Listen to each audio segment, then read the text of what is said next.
Steph Curry's in a few ads.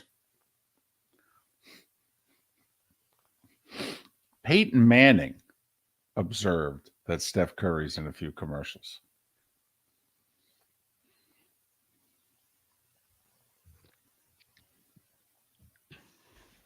Shit, Peyton's still in more commercials. Oh, he is, but I'm just saying that for him to even notice that someone else is in a lot of commercials.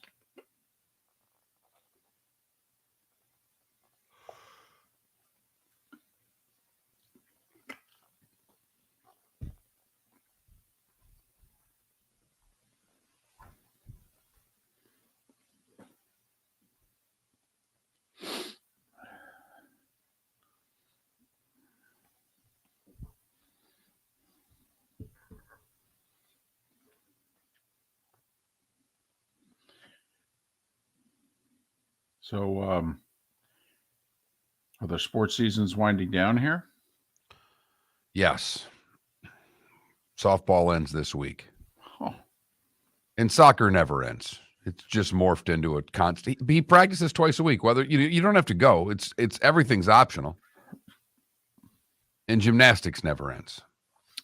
Well, gymnastics never ends until literally, one day they wake up and they go, I don't want to do this anymore. Is that okay, Mommy? Sure. So we have a softball game Wednesday because they decided playing the same team, 20 times this year wasn't enough. Oh. So now there's a best of 3. With that same team? Correct. Oh, okay. We've got full-blown Karen incidents going on. We got a mom that's yelled at me and another parent, our other coach. She's yelled at 2 of the 4 coaches. I don't care. I know. So we play Wednesday. If we win, we play Friday. If we lose, we don't play Friday. Maddie gets in the car after the game. She says on the way to the game, she goes, I either want to win both of these or lose both of these. I don't want to play Friday. And we lost. And she's like, I want to lose Wednesday. Well, then, yeah. I don't know. I said, you got to play hard for your teammates, Maddie. That's all I'm telling you. You can't not try. Besides, Maddie, I've seen you guys play 21 games. You're 2-19. I like your chances. I'm not going to be there Friday regardless. I'm going fishing.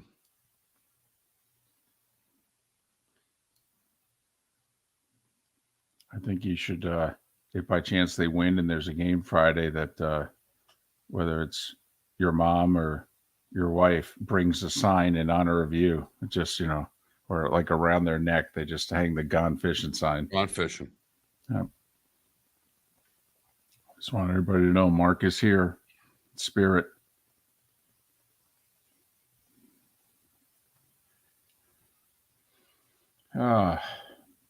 Morning, Paul. Morning, Spitz. Morning, Felipe. Morning, everybody. How about that? Okay, let's get that out of your system. That's why I did it. Holy Toledo. Come on now. You did one the other day. I howled. 10 seconds. By the way, did you see the Blades are hosting the first 3 games of the series with Newfoundland?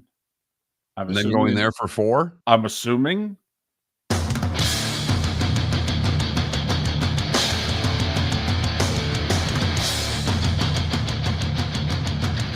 You are listening to Miller and Moulton, exclusively on the Florida Sports Network.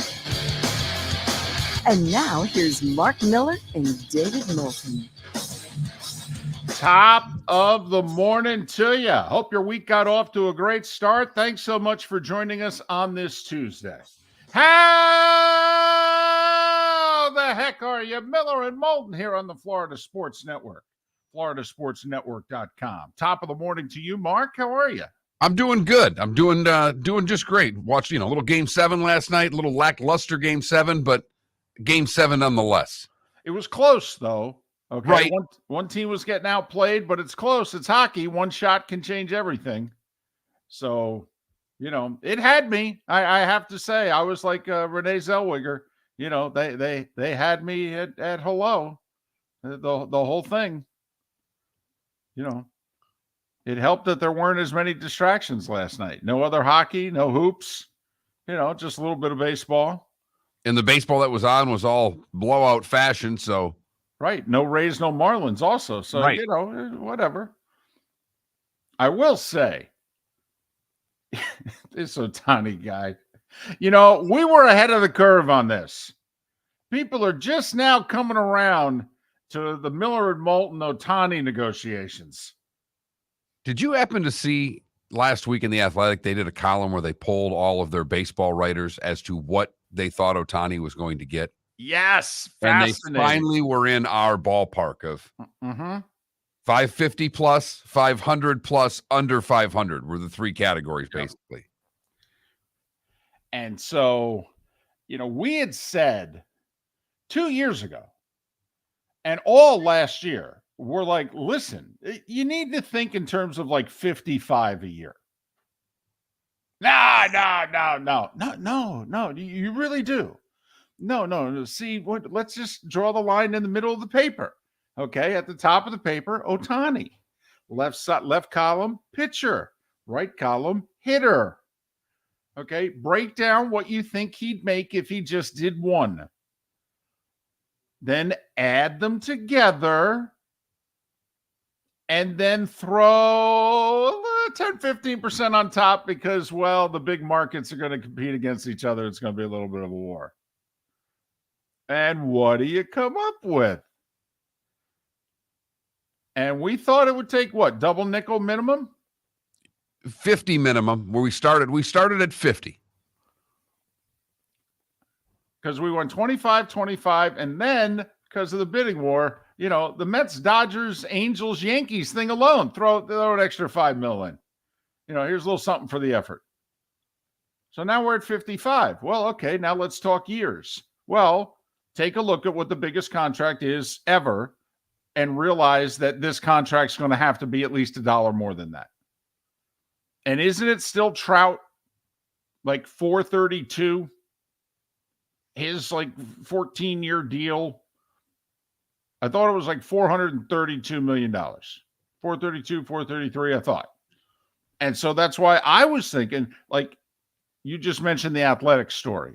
All right. My guess would have been 8 for 440. 8 times 55. That's my guess. Because I think in terms of total dollars, I think that's a few shekels more than Trout. If it's not, well, then, maybe, I don't know, 8 for 57.5, throw in an extra 20 million. Let's get to 460.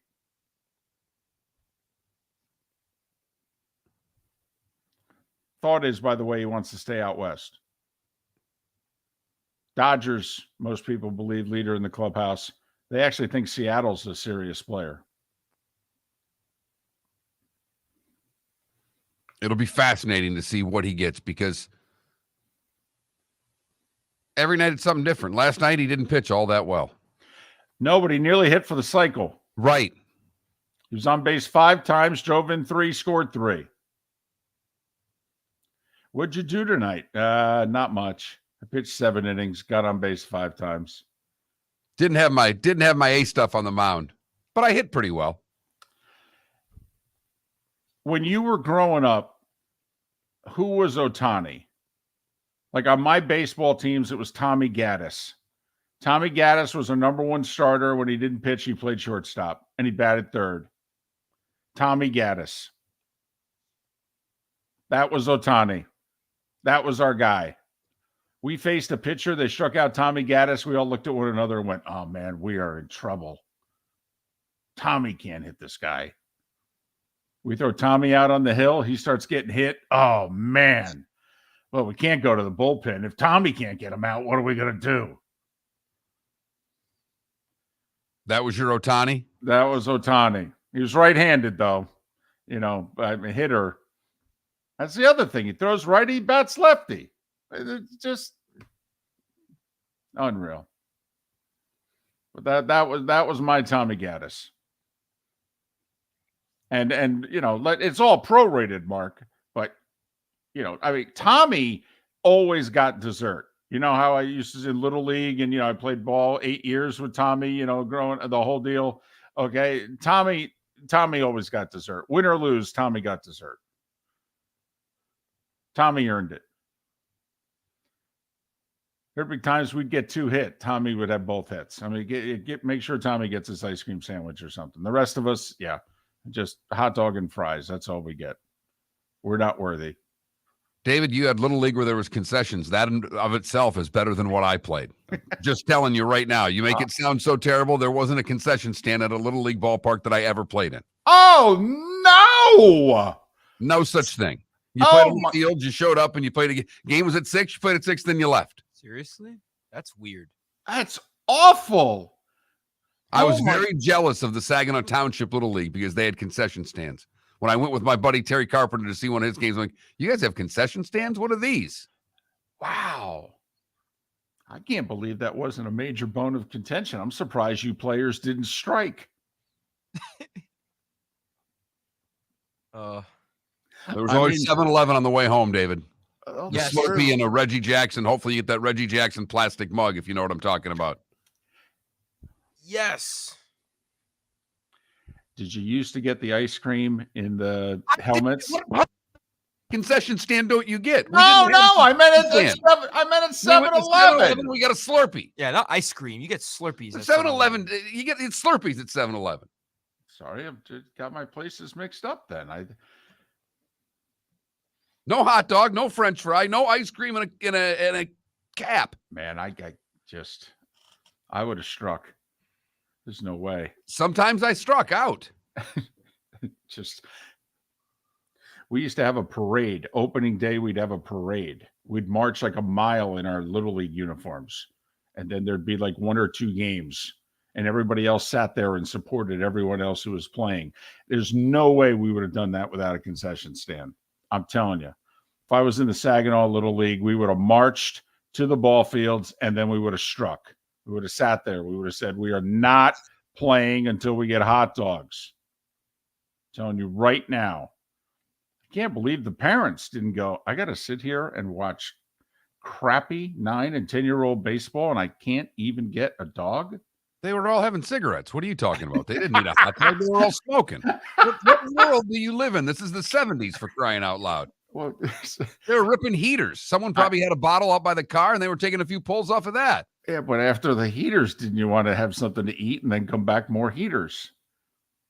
I mean, I don't know. I watched them do both but okay. Once again, Mark, I don't do much without a carb nearby. It started early. Started during the Ford administration. I mean, I don't do much without a carb. Wow. I'm finding out in the Twitch chat room, apparently there were others who played Little League and Babe Ruth and what have you with no concessions. Oh, my goodness. I feel like I need to bring my wife in. We need to do some therapy. I don't know how you guys grew up. Peanut M&Ms before and after games. Man, oh man. I mean, Mark, sometimes, if I wasn't playing, I'd make a food run during the game for the 3 of us that were stuck on the bench. Well, things didn't change. Every once in a while in the Act 1, we'd tape an interview and run over to Wendy's to grab a burger during the show. So exactly, you didn't change at all. You're always willing to make a food run for the team. One time I came back and the manager said to me, where were you? I wanted you to pinch hit. As I'm walking back to the dugout with like 4 hot dogs. Oh, sorry, Skip. You haven't asked me to pinch hit in a month. I was playing the percentages. Besides, have you seen my batting average? What the hell are you thinking? 21,000 is the text line. It is wide open for you to let us know what is on your mind this morning. We will talk big picture ACC sports today. Is there going to be ACC sports in the future? That's a hell of a question.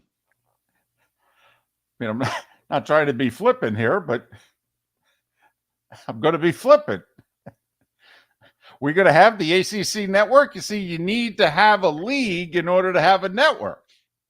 All I know is that yesterday, midday, word came out that schools were trying to figure out if the grant of rights can hold up. And now Right. they have a lot of schools that are looking into this. See, it's funny how it works, see, Mark. See, if you're making over twice as much as I am, and we're doing the exact same thing, that apparently over time, I become angry and envious of you. That's apparently what is going on with the ACC. Once again, though, how come us schleps on Miller and Moulton had this sucker figured out a couple years ago? And it's as if the ACC schools are just figuring it out now. Hey, you know what? We're under contract for another 12 years. And, you know, I don't know if it looked good when we signed it, but it really doesn't look good now. How do we get out of this? Do you know the other guys will be making twice as much as us, and their contract's shorter than ours? They'll renegotiate again. Whose idea was this? Contract, schmoncracked. Not So living by this. We'll figure out or try to figure out what's going on with the ACC and how long is it going to go on for? I see nothing but lawyer ads on TV. Call Morgan, Farah, Rick, Freddie, whatever. Just call them. David Samson and Rex Hoggard will join us as well right here. Miller and Moulton, the Florida Sports Network. David Moulton for Napa, Napa Auto Parts, and Napa Filters. Insist on Napa filters for your vehicles, or if you're a do-it-yourselfer, only buy Napa filters. Napa has a filter for almost anything on earth that moves, whether it's motorcycles, foreign and domestic cars, vans, SUVs, earth-moving equipment. You get the idea. Napa Auto Parts, Napa filters. Insist on them for your vehicles, or if you're a do-it-yourselfer, only buy Napa filters. Hello, friends and family of Southwest Florida. Are you looking to tap into the electric vehicle market? Well, look no further, because we here at Southwest Florida Golf Carts have just what you need. E-bikes, golf carts, LSVs, scooters, and more. Come down and talk with one of our experienced sales reps, have a soda and a smile, and you could be cruising the streets in your new EV today. Stop by the store or visit our website at flgolfcarts.com and enter for a chance to win $100 off your next purchase by answering John's monthly sports question.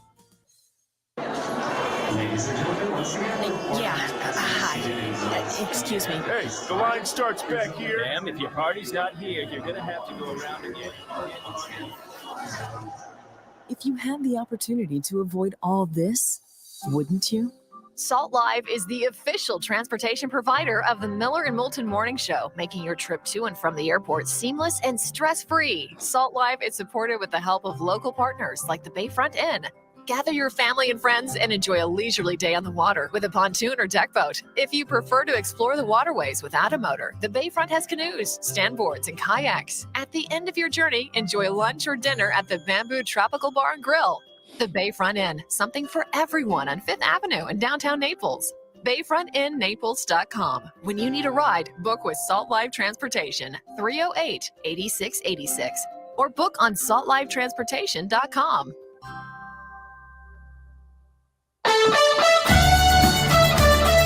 You are listening to Miller and Moulton on the Florida Sports Network.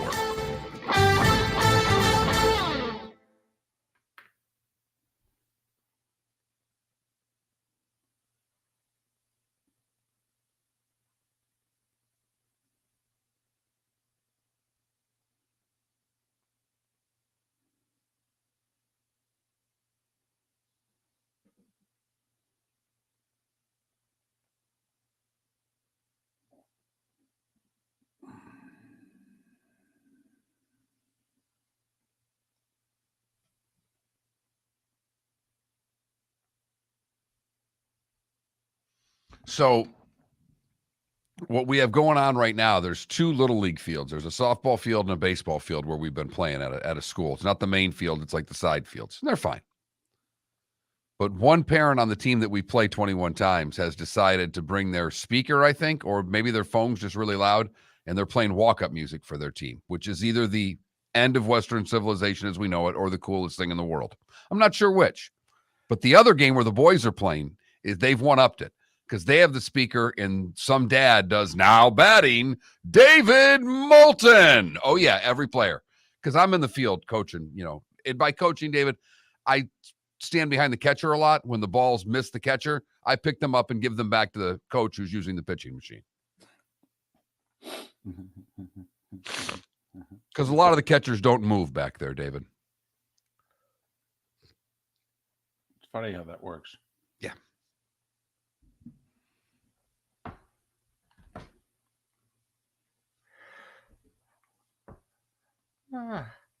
Boy, I'll tell you, I didn't realize I hit on it was such a raw nerve here. Happy birthday, Ambien. It is my father-in-law's birthday today. Of course, he hasn't been with us for 22 years, but died on his birthday. It's one of those weird tombstones you see. May 16th to May 16th. Whoa. What?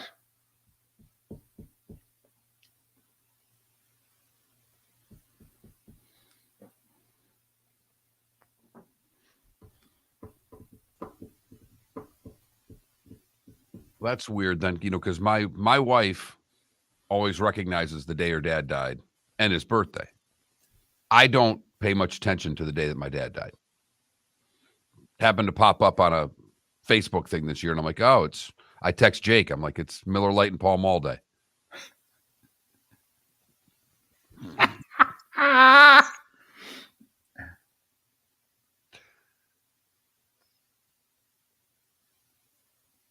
It's funny.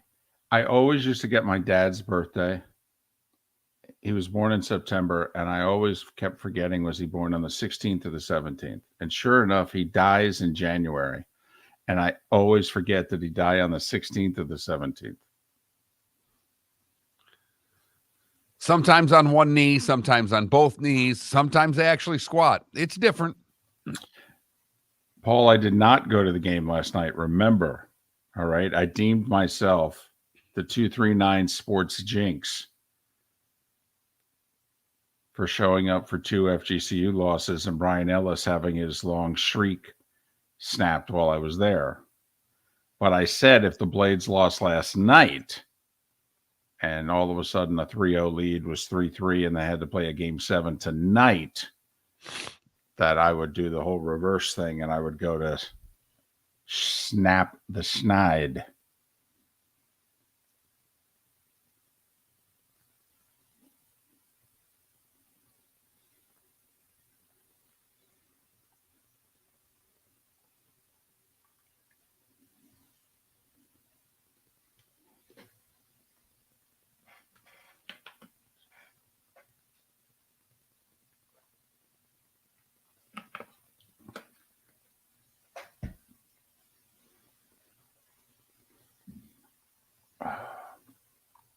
So me not going last night ensured the Blades win.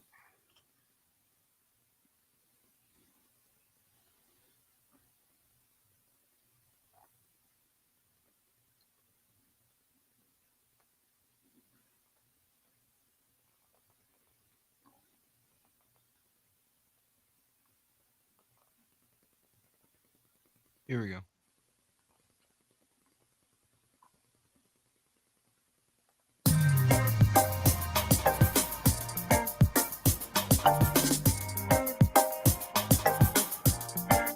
Welcome back to Miller and Moulton, only on the Florida Sports Network.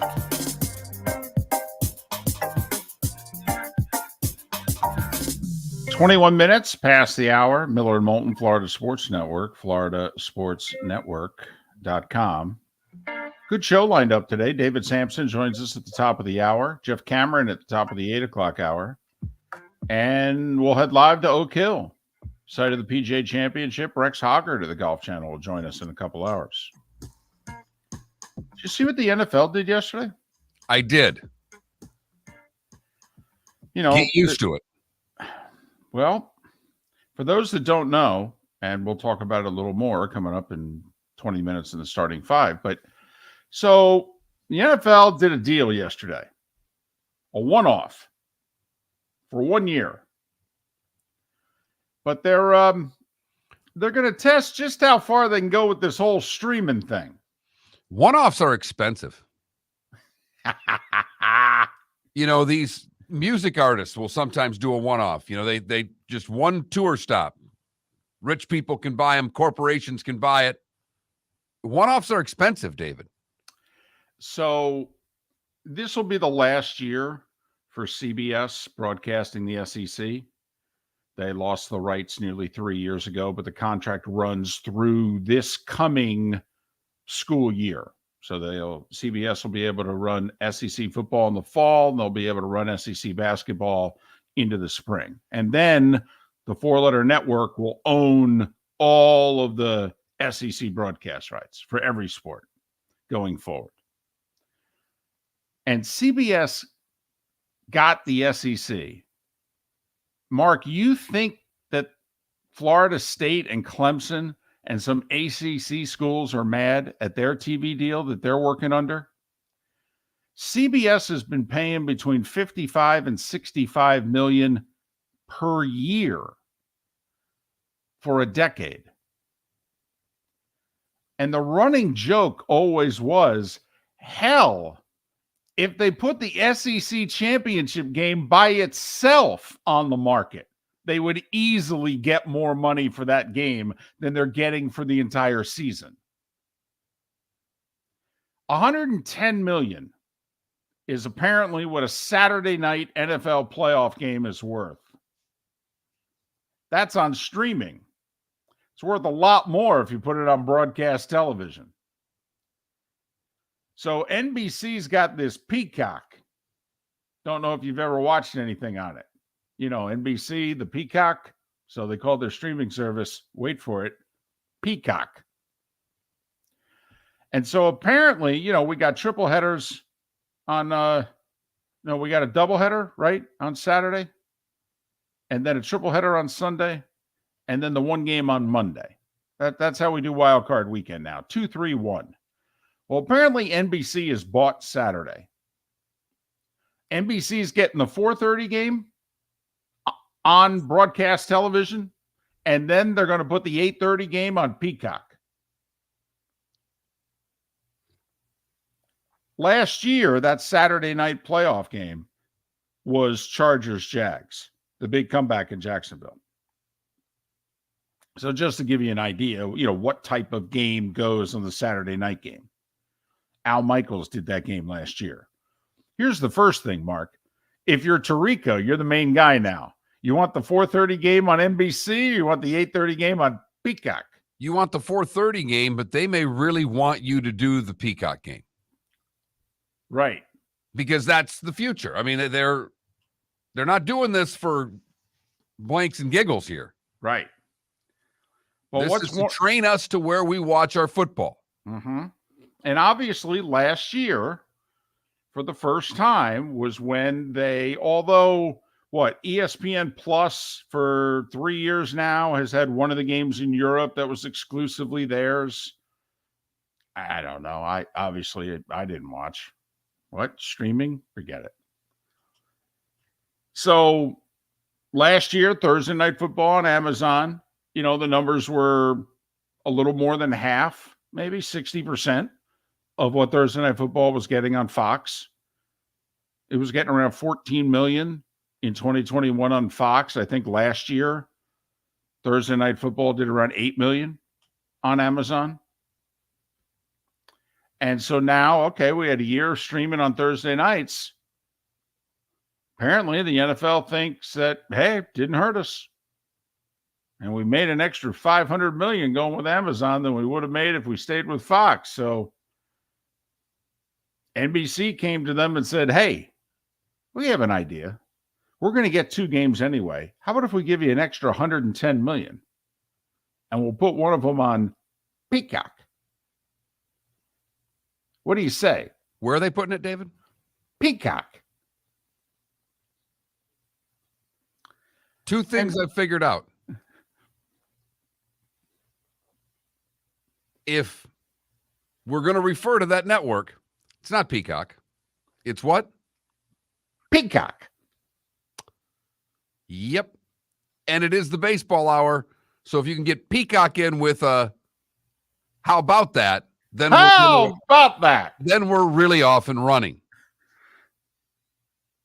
So the NFL's decided for an extra $110 million, they're going to put a game exclusively, except for the two markets where the game is. So like last year, the Saturday night game was the LA Chargers and the Jacksonville Jaguars. Apparently in Los Angeles and Jacksonville, the game would have aired on their local NBC affiliate.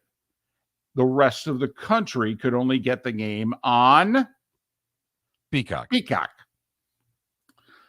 So there you go. And I'm curious, this is the NFL playoffs. We only get 13 of these games. This is the end. We're salivated all year. Now we're at the playoffs. And I'm assuming most of you didn't take in Thursday Night Football. Or maybe you took in a game. But you were not a regular. That's what the rating said. You're going to find Peacock. And by the way, is this free Peacock? Is this the Peacock that I have to pay for per month? Don't know. I don't think it's Peacock Plus. It's not Peacock Plus. I don't think so. It's just a regular good old Peacock. I think so. I don't think it's like $3.99 a one-time, buy. I didn't see anything about pay-per-view. But then again, ESPN Plus you got to pay for. Right. You don't get that free. So, Mark, maybe you do. In order to watch the Chargers and Jags this year, you might have to pay $4 or $5 for Peacock. So I just wonder how that's going to go over with the NFL fan. I mean, when does the NFL fan look at the NFL and go, okay, enough already? Well, I mean, YouTube TV for the Sunday ticket. They are training you. They are quickly training you that you're going to the stream to take in their product. And we've talked about this before, but this just makes things more complicated for the bar owner or the restaurant owner who has to put all this stuff on their TVs. They're going to have it all through DirecTV. The bars will still get, they'll trust me. The last thing we have to worry about is the sports bars. They'll figure that out. But the consumer themselves, it's a lot of different choices, a lot of different places to find it. So there you have it. Now, I will say, I think it's smart to put the whole day on one network, if you will. So like NBC apparently is getting 2 wildcard games. So they're like, we'll give you Saturday. You do the 4:30 game on your broadcast network, and then you'll promote for 3.5 hours. Hey, make sure at 8:30 you turn over to Peacock.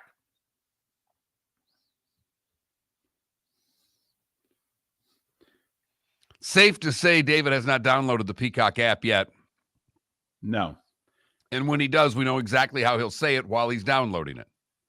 By the way, I think Al Michaels is already working on his opening joke, because my guess is he gets the Peacock game in which he says, yeah, I've been reduced to streaming Thursdays and Saturdays. Of course, I'm making $1 million a game. Don't feel sorry for me. The starting 5 is coming up next right here on the Florida Sports Network. David Moulton for Napa Auto Parts, and Napa Filters. Insist on Napa filters for your vehicles, or if you're a do-it-yourselfer, only buy Napa filters. Napa has a filter for almost anything on earth that moves, whether it's motorcycles, foreign and domestic cars, vans, SUVs, earth-moving equipment. You get the idea. Napa Auto Parts, Napa filters. Insist on them for your vehicles, or if you're a do-it-yourselfer, only buy Napa filters. Hello, friends and family of Southwest Florida. Are you looking to tap into the electric vehicle market? Well, look no further, because we here at Southwest Florida Golf Carts have just what you need. E-bikes, golf carts, LSVs, scooters, and more. Come down and talk with one of our experienced sales reps, have a soda and a smile, and you could be cruising the streets in your new EV today. Stop by the store or visit our website at flgolfcarts.com and enter for a chance to win $100 off your next purchase by answering John's monthly sports question. Ladies and gentlemen, once again. Yeah. Hi. Excuse me. Hey, the line starts back here. Ma'am, if your party's not here, you're gonna have to go around again. If you had the opportunity to avoid all this, wouldn't you? Salt Live is the official transportation provider of the Miller and Moulton Morning Show, making your trip to and from the airport seamless and stress-free. Salt Live is supported with the help of local partners like the Bayfront Inn.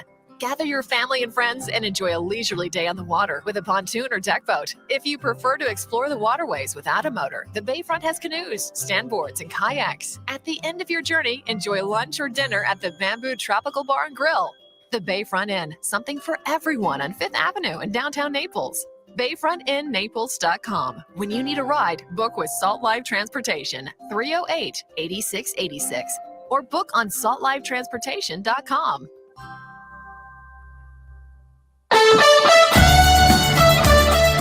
You are listening to Miller and Moulton on the Florida Sports Network.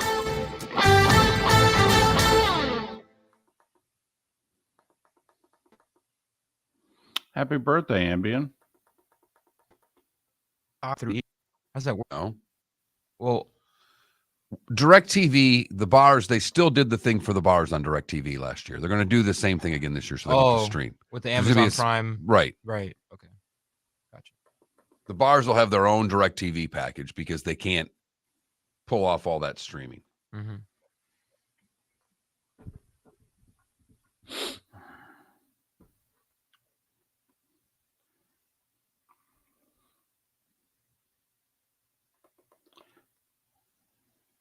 Ray Johns, what is it that you read? Or you read Peacock? Is that what you're saying? You read that Peacock's $4.99 a month or $49 a year? I've got nothing that says they're paying for it. Everything I'm saying is it's free. Gotcha.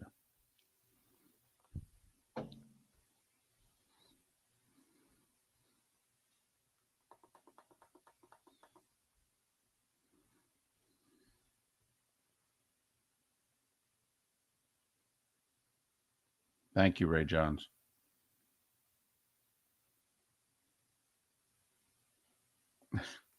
Chris, I like when they fan out the tail. You know, that's when you know it's a peacock.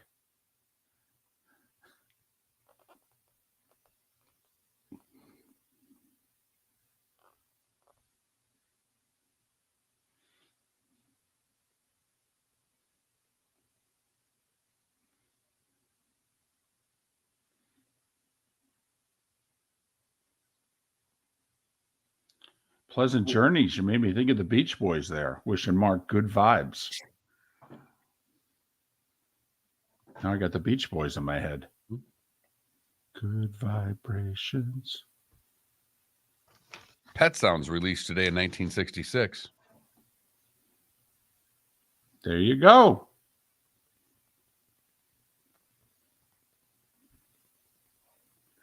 I did not watch the Edmonton Vegas game. Okay. But apparently, did you watch it?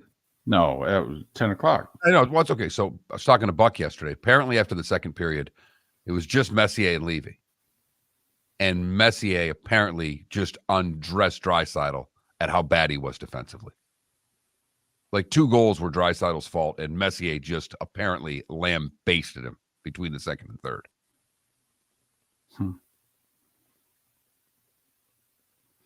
Well, of course, Austin Matthews entering the final year of his deal in Toronto. McDavid with 3 years left.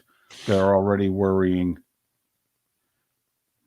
Yeah, but Austin Matthews, I read yesterday he wants to stay and wants a deal. He said he would prefer to stay, but it wasn't a, I'm not going anywhere type deal. The other thing is that, I was listening yesterday. They're talking about 14 a year, 7-8 year deal.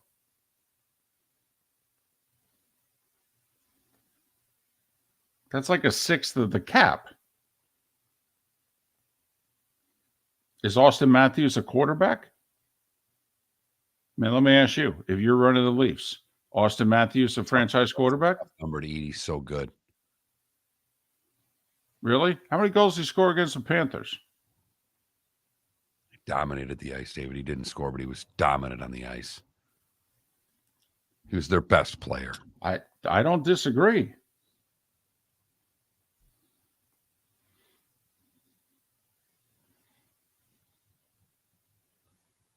McDavid should make more than Matthews. Nobody should make more than Connor McDavid.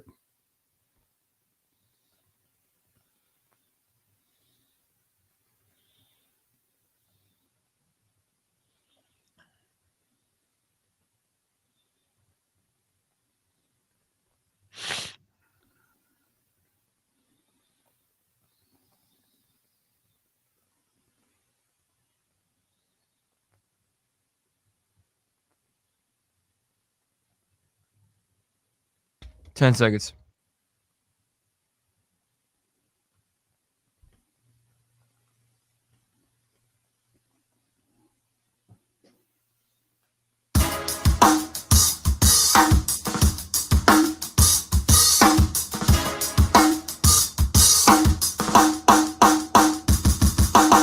Welcome back to Miller and Moulton, only on the Florida Sports Network.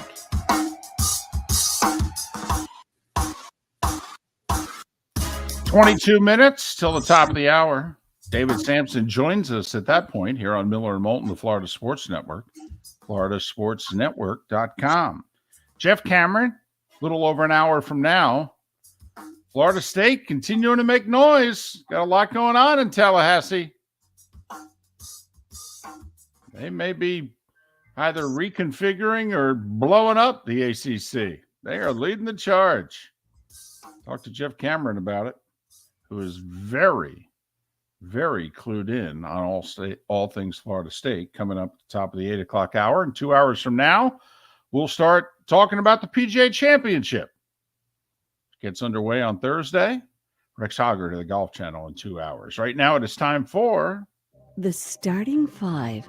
5 stories you need to know. It's the Starting Five on Miller and Moulton. Here's number 1. All right. We're finally set. NBA and NHL conference finals. Game 7 out west. Dallas beat Seattle 2-1. Dallas will play Vegas in the Western Conference final. We all know the Panthers and Carolina in the Eastern Conference final. NHL did the South Florida sports fan a solid yesterday. They pushed the Panthers-Canes series back a day later than most of us thought it was going to start. We thought it was going to start Wednesday. Turns out it's going to start Thursday on TNT. That's your channel, South Florida sports fan, because the Heat and Celtics are going to be on TNT on Wednesday, and then the Panthers and the Canes are going to be on TNT on Thursday. You don't even have to know where the 4-letter network is. Unless, of course, you're interested in either Dallas and Vegas or that Western Conference basketball final, LeBron and the Lakers against Jokic and the Nuggets, which gets underway tonight on the 4-letter network. Denver's up to a 6-point favorite before game 1 of the Western Finals at 8:30. They're going to have the draft lottery at 8 o'clock. Mark, this could change your Pistons. It could. They're one of 3 teams that have, a 14% chance or a 12% chance, whatever it is. The Spurs and I think Houston and Detroit all have the best odds. All right, Felipe. It's Victor Wembanyama. Wembanyama. He's like what, 7'3", 7'5", and yet can handle the ball and shoot the 3. Apparently, we've never seen anybody like this. Right. 7'4" with handles, pull up from 35. Right. Makes incredible defensive plays, all that stuff. He's right. a unicorn. Now, apparently, though, he's skinny. Like, you're going to get a first look at him and you're going to think, oh, that's Porzingis, only 4 inches taller. He's a beanpole. There's no doubt. He is a skinny young man. He's maybe 210. Maybe 210.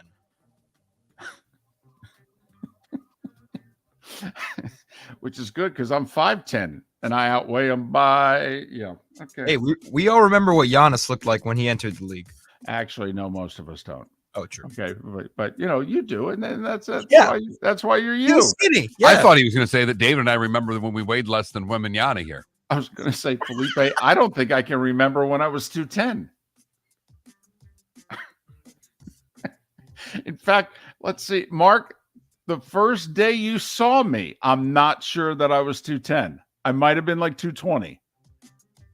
I'm pretty sure you were. And that was during the Clinton administration. Bingo. Just saying. Okay. In fact, earlier we had people thinking about whether or not they had a concession stand in Little League. Now I want all of you to think the last time you were 210. Boom. So anyway, we're all set. Hockey and basketball, we're down to the conference finals. Let's do this, okay? All right. And then you got the draft lottery tonight. And Denver, Houston, and who's the San Antonio? Those are the three teams? Detroit, Houston, San Antonio, I believe, have the three. Didn't I say Detroit, Houston, No, San you said Antonio? Denver. Oh, I said Denver? No, Yeah. God. We can't give Denver the lottery pick. They already might be going to the finals. Baseball, the Rays didn't play yesterday, yet they got good news. Apparently, Yandy Diaz, who left the final game of the Yankees series with groin tightness, apparently does need to go on the IL. Just, day to day. Don't know if he'll play this series against the Mets. Maybe, maybe not. But does need to go on the IL. Just a 48, 72-hour thing. And one of their good bullpen arms, Pete Fairbanks, who went on the IL a couple weeks ago. That's it. He's coming off. It was just they played it safe, had a little inflammation. It went down. He's been throwing. No pain, no swelling. It's all good. Raised bullpen ERA over a half a run higher in May than it was in April. Just saying. Yankees got 2 homers from Judge last night. Beat Toronto 7-4. Did you see the controversy that the Jays announcers were trying to create? I did. And it was the second home run where Boone was thrown out, midway through the at-bat. Yeah, the 1-1 curveball looked as if it started at the knees, but when it crossed the plate, it was low. They called it a strike. It was in the 8th inning. Apparently, that had been the strike zone throughout, so Boone had it. He comes out. And Mark, it's never good in baseball. When you put your hands together and you show the umpire by how much he missed the pitch, they love that. And by love it, as in they take your name and number and they remember it for the rest of the year. But I will say, it was a great ejection by Boone, good yelling, and a tremendous gum throw. If you want to go back, he's coming off the field. He's been thrown out. I don't know if it's the first base umpire or the third base umpire comes into the plate to kind of get him away from the home plate umpire as he's screaming and yelling at him. And then he yells at that umpire some more. And then he turns and he grits his teeth. He takes his gum out and he fires it against the wall. It's a great gum throw. There's a slow-mo shot of him sidearm slinging that thing, flick of the wrist and everything. Back in the day, they used to throw the hat, slam a base, that sort of deal. Now that's what we're reduced to. So good for Aaron Boone. Judge homered 2 pitches later. But apparently, on both his home runs, he was caught looking over at the Yankees dugout. And the Jays announcers caught it. And so they are wondering whether or not the Yankees are stealing signs. And Judge was being tipped off. Judge was asked about it afterwards. And Judge said, no, actually, our dugout was chirping at the umpires. Okay. And they were chirping so loud. Okay. That I just kind of looked over at them because I had said after an earlier at bat, hey, guys, stop yelling so much. It bothers me. So we'll see, but that's anyway. Judge now's got 10 home runs. He's heating up. Ohtani threw 7 innings. He wasn't that great. Gave up 5 runs. So he made up for it at the plate. He had 4 hits, scored 3, drove in 3. Angels over the Orioles 9-5. Red Sox have lost 4 in a row. Seattle beat them 10-1. That was after getting whooped by the Cardinals the day before. Yeah. 9-1, I think. Right. Braves snapped the 4-game skid. They beat Texas 12-0. Those are the second and third best teams in baseball they're meeting. Cardinals have won 4 in a row. Went from sweeping the Red Sox to beating the Brewers 18-1. Hey, at what point do you say, hey, enough? Let's save some of these. Well, look now, they're up to a 400 winning percentage. They're 6.5 back of the Brewers. They've won 4 in a row. This just in, Nolan Arenado has homered in 4 straight games. Astros 6-4 over the Cubs. Alex Bregman with a 2-run homer in the 7th to win it. Dodgers got 2 homers from Max Muncy. He now leads the majors in home runs. They edged the Twins in 12, 9-8. Giants doubled up the Phillies 6-3. Bryce Harper did not charge a dugout last night. Did not charge a dugout. He didn't get suspended, did he? Did you hear anything? No. That's interesting. Usually baseball's, you charge a mound, you charge a dugout. I'm fine with them not suspending him, by the way, but it's just usually they do. Michael Wacha took a no-hitter into the 8th for the Padres. They beat the Royals 4-0. All right, here we go. Monday night in Oakland. Earlier in the day, by the way, the A's announced they have an agreement with Bally's to build a brand new stadium in Vegas. 30,000 seats, $1.5 billion. They're only asking for $400 million of it to be publicly financed, and they may get that vote before the week's out. Oakland's had how many years to do this? Apparently in Vegas, it's going to take a week and a half. But anyway, okay, Arizona at Oakland. A's tied for the worst record in baseball. A Monday night crowd of 4,234. Cut it in half, and and it's still too high. 2,064. Oh no! In a stadium, we thank you. In a stadium that holds about 60,000. Ouch. The Rockies have won 10 of 14. They beat Cincy 9-8. And the Nats and Mets split a 4-game series. Washington winning yesterday 10-3. Rays and Mets begin a series later tonight in New York. PGA, Oak Hill Country Club in Rochester, New York. John Daly joining Martin Keimer as former PGA champions withdrawing. The course is longer than it was 10 years ago by some 231 yards. It's nearly 7,400 yards. In the last 10 years, Mark, all the greens have been redone. It's now pure bent grass. For those of you that are into that sort of thing. Also, they removed a ton of trees.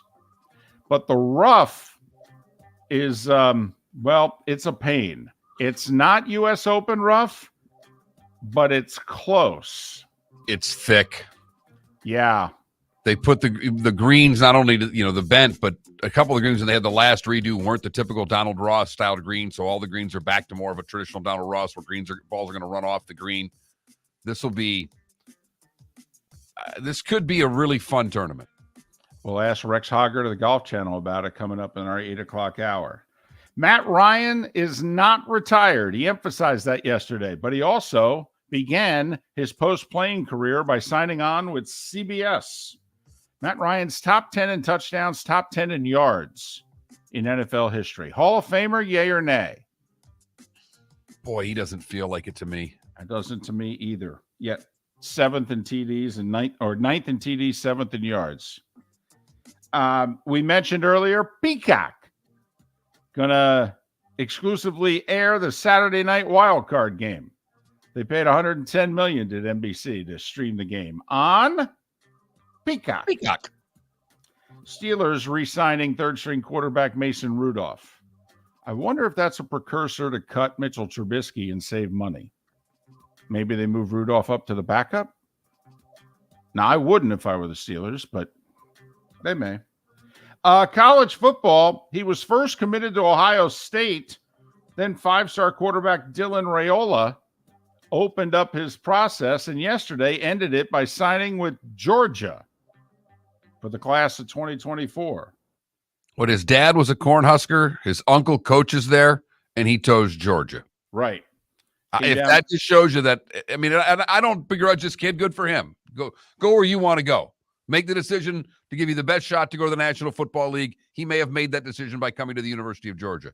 But, man, it stinks if you're Nebraska and you're trying to build a program and you got a alumni's kid, best quarterback in the country, uncle's coaching there, and he made 5 visits to Nebraska, and they couldn't get him to Nebraska. And he decommits from Ohio State, and you go, great, because it's coming to us.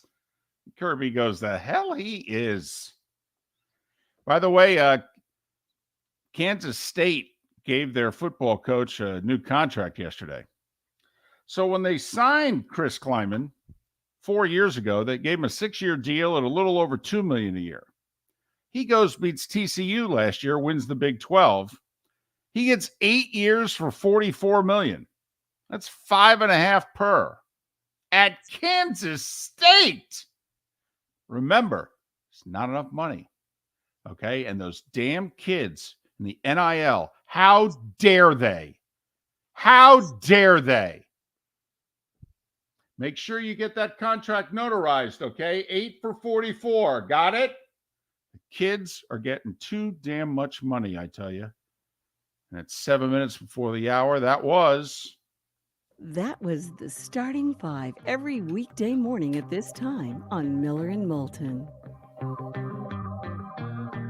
kids these days expecting to be compensated for being the talent that has a multi-billion-dollar industry thriving. How dare they?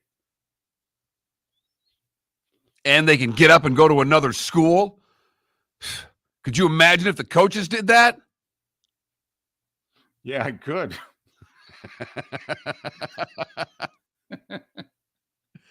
Our weekly chat with David Samson is next, right here on the Florida Sports Network. Hello, friends and family of Southwest Florida. Are you looking to tap into the electric vehicle market? Well, look no further, because we here at Southwest Florida Golf Carts have just what you need. E-bikes, golf carts, LSVs, scooters, and more. Come down and talk with one of our experienced sales reps, have a soda and a smile, and you could be cruising the streets in your new EV today. Stop by the store or visit our website at flgolfcarts.com and enter for a chance to win $100 off your next purchase by answering John's monthly sports question. David Moulton for Napa, Napa Auto Parts, and Napa Filters. Insist on Napa filters for your vehicles, or if you're a do-it-yourselfer, only buy Napa filters. Napa has a filter for almost anything on earth that moves, whether it's motorcycles, foreign and domestic cars, vans, SUVs, earth-moving equipment. You get the idea. Napa Auto Parts, Napa filters. Insist on them for your vehicles, or if you're a do-it-yourselfer, only buy Napa filters. Ladies and gentlemen, once again. Hi. Excuse me. Hey, the line starts back here. Ma'am, if your party's not here, you're going to have to go around and get it. If you had the opportunity to avoid all this, wouldn't you?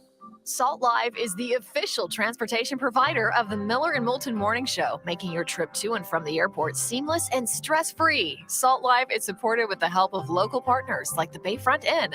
Gather your family and friends and enjoy a leisurely day on the water with a pontoon or deck boat. If you prefer to explore the waterways without a motor, the Bayfront has canoes, standboards, and kayaks. At the end of your journey, enjoy lunch or dinner at the Bamboo Tropical Bar and Grill.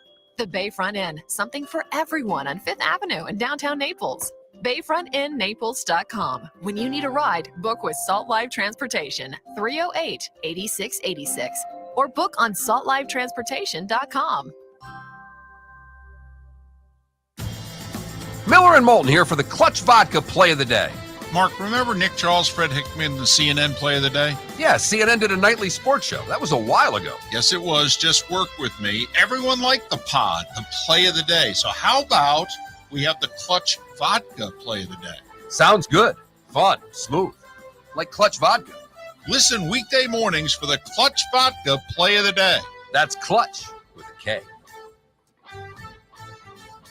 Located on the East Trail, locally owned Naples Tiki Bar and Grill is an outdoor eatery next to the Hitching Post Shopping Center. Island-inspired food with a true tiki theme. The best place in Naples to enjoy the beautiful weather in Southwest Florida. The Naples Tiki Bar and Grill offers a great menu for dine-in or takeout. Enjoy our famous pulled pork, huge burgers, and tiki bar cocktails. Don't miss happy hour every day from 3 to 6 and live music 7 days a week. See you soon at the Naples Tiki Bar and Grill, 11498 Tamiami Trail East. You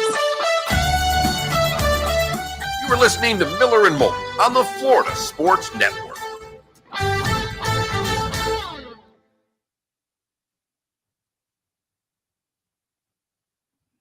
Good morning, David. Good morning. How are you? Doing great. Yourself? Good. Thank you. How's the show going? You know, we're still doing pretty well. The sports world is providing a lot of content. The Heat and the Panthers run has, helped us.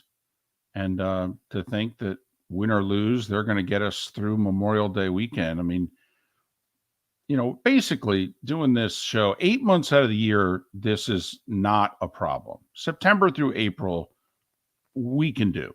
Right. It's May through August. It's like, okay, how hard are those 4 months going to be? Well, May's thus far, the sports gods have been delivering. So, we're down to, can we manage 90 days? You can do it. Yeah, get through Memorial Day. There's a little U.S. Open thing coming on the other side of that. And if the Rays keep on keeping on, although, man, that pitching staff is just getting decimated. They'll get through it. How about you? How are things? Great.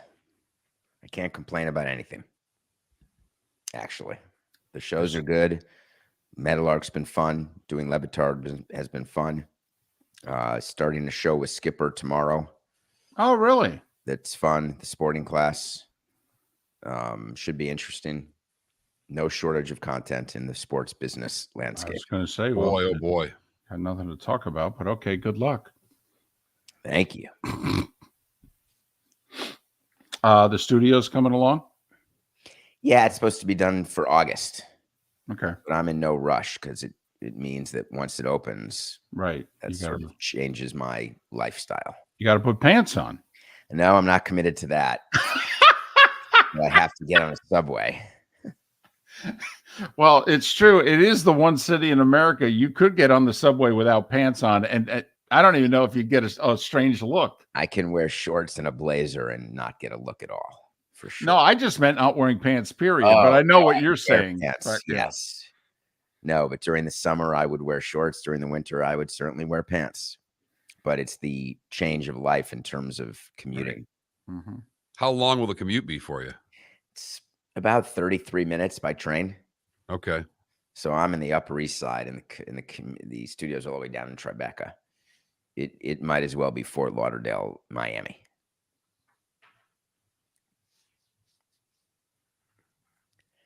But it'll be worth it. And before COVID, it never would have occurred to me that was even something to think about.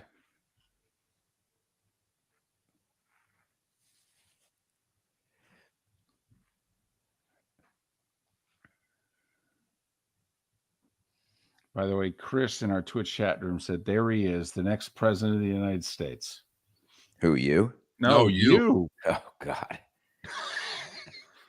I actually spent a lot of years thinking about running for office. And would you have done it in Florida, or would you have moved? No, I would have done it in New York. But the reason I never did is that I didn't want to spend my life getting reelected. I'd rather govern. I wasn't so scared about the skeletons. We all skeletons. But every night, they're trying to making phones. They're raising. That's all they're doing all the time. Politicians raising money. His mic is popping there. We're coming back.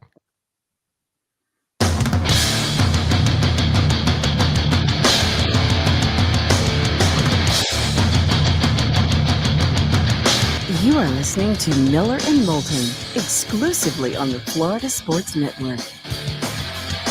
And now here's Mark Miller and David Moulton.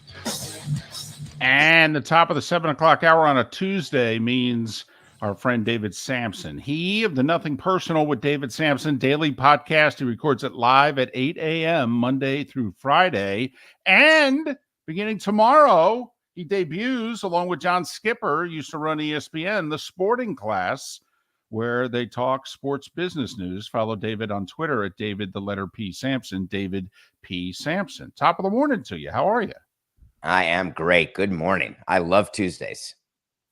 We do as well. And there's so many different things to talk about. I want to get into the John Morant story with the gun because we brought up a topic yesterday that, you know, there is the possibility that that was a legal gun. He wasn't on NBA time, but is there a more, this is, I kind of use the Animal House line, double secret probation. Does the commissioner of the team have some kind of morals, ethics clause that when in doubt, they can pull that out? Well, every contract has a clause like that. All of the guaranteed language has clause. You know, when you sign a contract, you have to represent your company in a first-class manner. And if you do anything that is morally reprehensible, you're in danger of really voiding your contract. But remember, John Morant's the same person who 2 months ago got suspended for basically the same type of behavior and then told Adam Silver, forget what he told Jalen Rose, forget what he told the media or his friends on Twitter and Instagram. He met with Adam Silver and said, I'm a changed man. I found God. I'm good to go. I don't know about the middle part, but certainly the first and the third. And now here we are 2 months later, and it looks like he's still hanging with the same guy doing the same kind of thing. The NBA is not going to take too kindly about, and I'm on the record as saying he's going to get suspended up to a half a year for this. All right, this is our question. When he was in the strip club in Denver in March, he was on NBA time. He was there on a road trip with his team. This is the offseason. They've been eliminated from the playoffs. He was not involved in anything having to do with the team. He was in a car, we're assuming, with a legal handgun that he's of age and can legally have. It was stupid because it's costing him image. It could cost him his Nike deal. It's already cost him $39 million in a contract. But David, in terms of violating his contract, he's on his own time. He didn't break the law. What can you suspend him for? Stupidity? Well, I don't agree with your premise that he's on his own time. It is nowhere said in the contract that you are under contract only from the first day of training camp to the last day of the championship season. The contracts that I signed with players, you're under contract for the full year. You may get paid during the course of the championship season, but you've got to adhere to the terms of your contract all through the year. It's a 12-month contract. So if there are prohibited activities in the contract, let's say like skydiving or pickup basketball, those are two true examples for baseball contracts. It's not that you can't not do those, sorry for the double negative, during the season. You can't do those the entire year. So I don't agree with your premise, and I would tell you the NBA does not either. Okay, but David, unless, let's just say you're Adam Silver, I'm John Morant, unless I signed something or agreed face-to-face to you to not possess a gun anymore, once again, okay, it was boneheaded, but what can you suspend me for? I didn't do anything, quote unquote, wrong, if you know what I mean, or at least illegal. So there are rules within the NBA of what player conduct is, and it is very easy for me to find a lawyer inside the NBA who can look at John Morant's contract language and look at the different clauses he may have violated. Not to say that what he did was illegal, but in violation of his contract. I think that's the direction you go. But you're right. In general, you can't fire someone for being stupid, give or take. You can't suspend somebody for shooting 5 for 18 in a game 7. You're right. You can't do those things. However, John Morant already had one strike. This is another strike, and we don't even know whether another one existed. So we just assume he's at 2 and not 3. But if you're the Memphis Grizzlies, you got to pretend he's at 3 strikes because every arrow is pointing down for John Morant. And that's a very depressing thing to say given his generational talent. But just take a look at that Memphis team. You either better bring in some veterans who are going to kick his butt into shape, or you better move him along. Well, and have you ever, in your time with the Marlins, basically had to hire someone to watch someone? I mean, I know, in Chicago, this Patrick Kane was getting in trouble. And they brought in people and said, yeah, you're not going to leave this guy's side.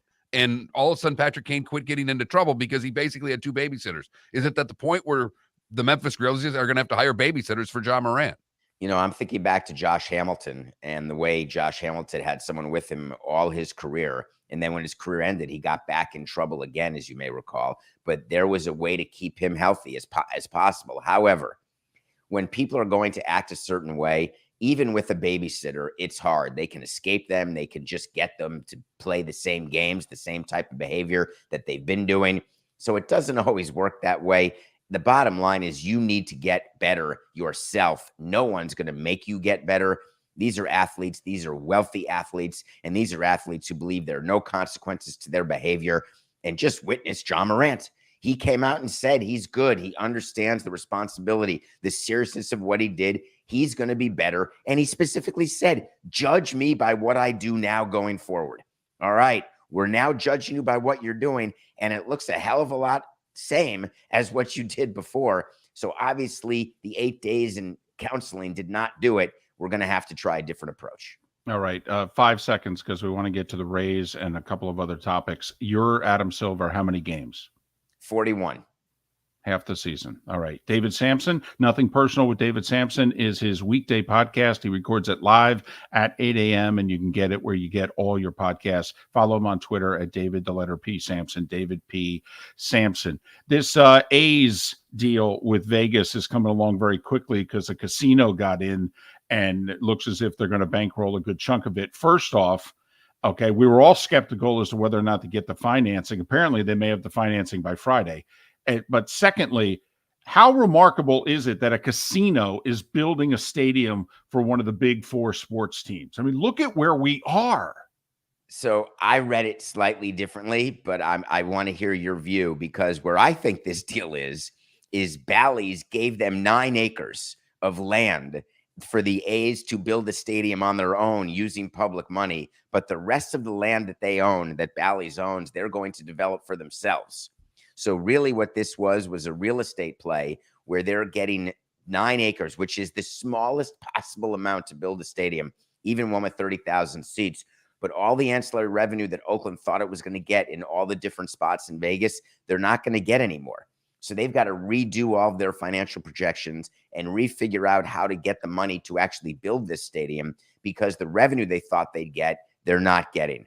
Plus, the public money from Vegas still is not part of this equation. So I don't view that we're all of a sudden there. And by the way, it's not overnight. This has been going on for years. Okay. The reason why I don't think they're going to have trouble getting the $400 million from the state is because in Vegas, with all the tourism business that they do, they can raise $400 million with continuing a bed tax of some kind in months. So I really don't think it's going to be $400 million in Vegas is nothing. $400 million in the suburbs of Illinois is a big deal. $400 million in Clark County is nothing. I hear you, but I would encourage you to join the team of people trying to get public financing. I spent years trying to get it where there's plenty of bed tax money in the very state that you're in. And believe me, there's a lot of people after that money. It is not as easy as you're making it out to be. And I would in no way say that it's a done deal. We haven't seen anything in writing. We haven't seen them meeting with anybody. We haven't seen the details of the deal, where the money's coming from. So I think we have a long way to go. And this session's almost over, so they have to hurry. And if they don't get it this session, then that changes the entire timeline and likely will ruin the Bally's deal because what they announced yesterday was contingent, not a binding agreement, the way you all reported it, not you specifically, but we, the media.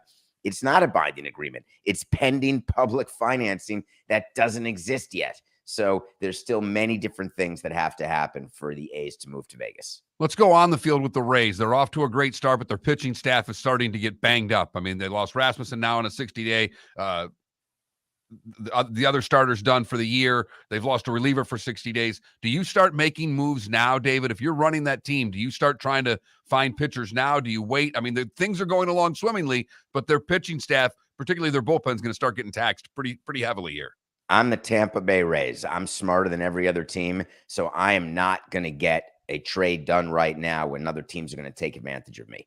I know that I've got the pieces to get me through, especially with the lead that I have in the American League East. I'm going to wait at least another month. I'm going to see where I am in the middle of June, see if there's been any progress made by the other teams in the East.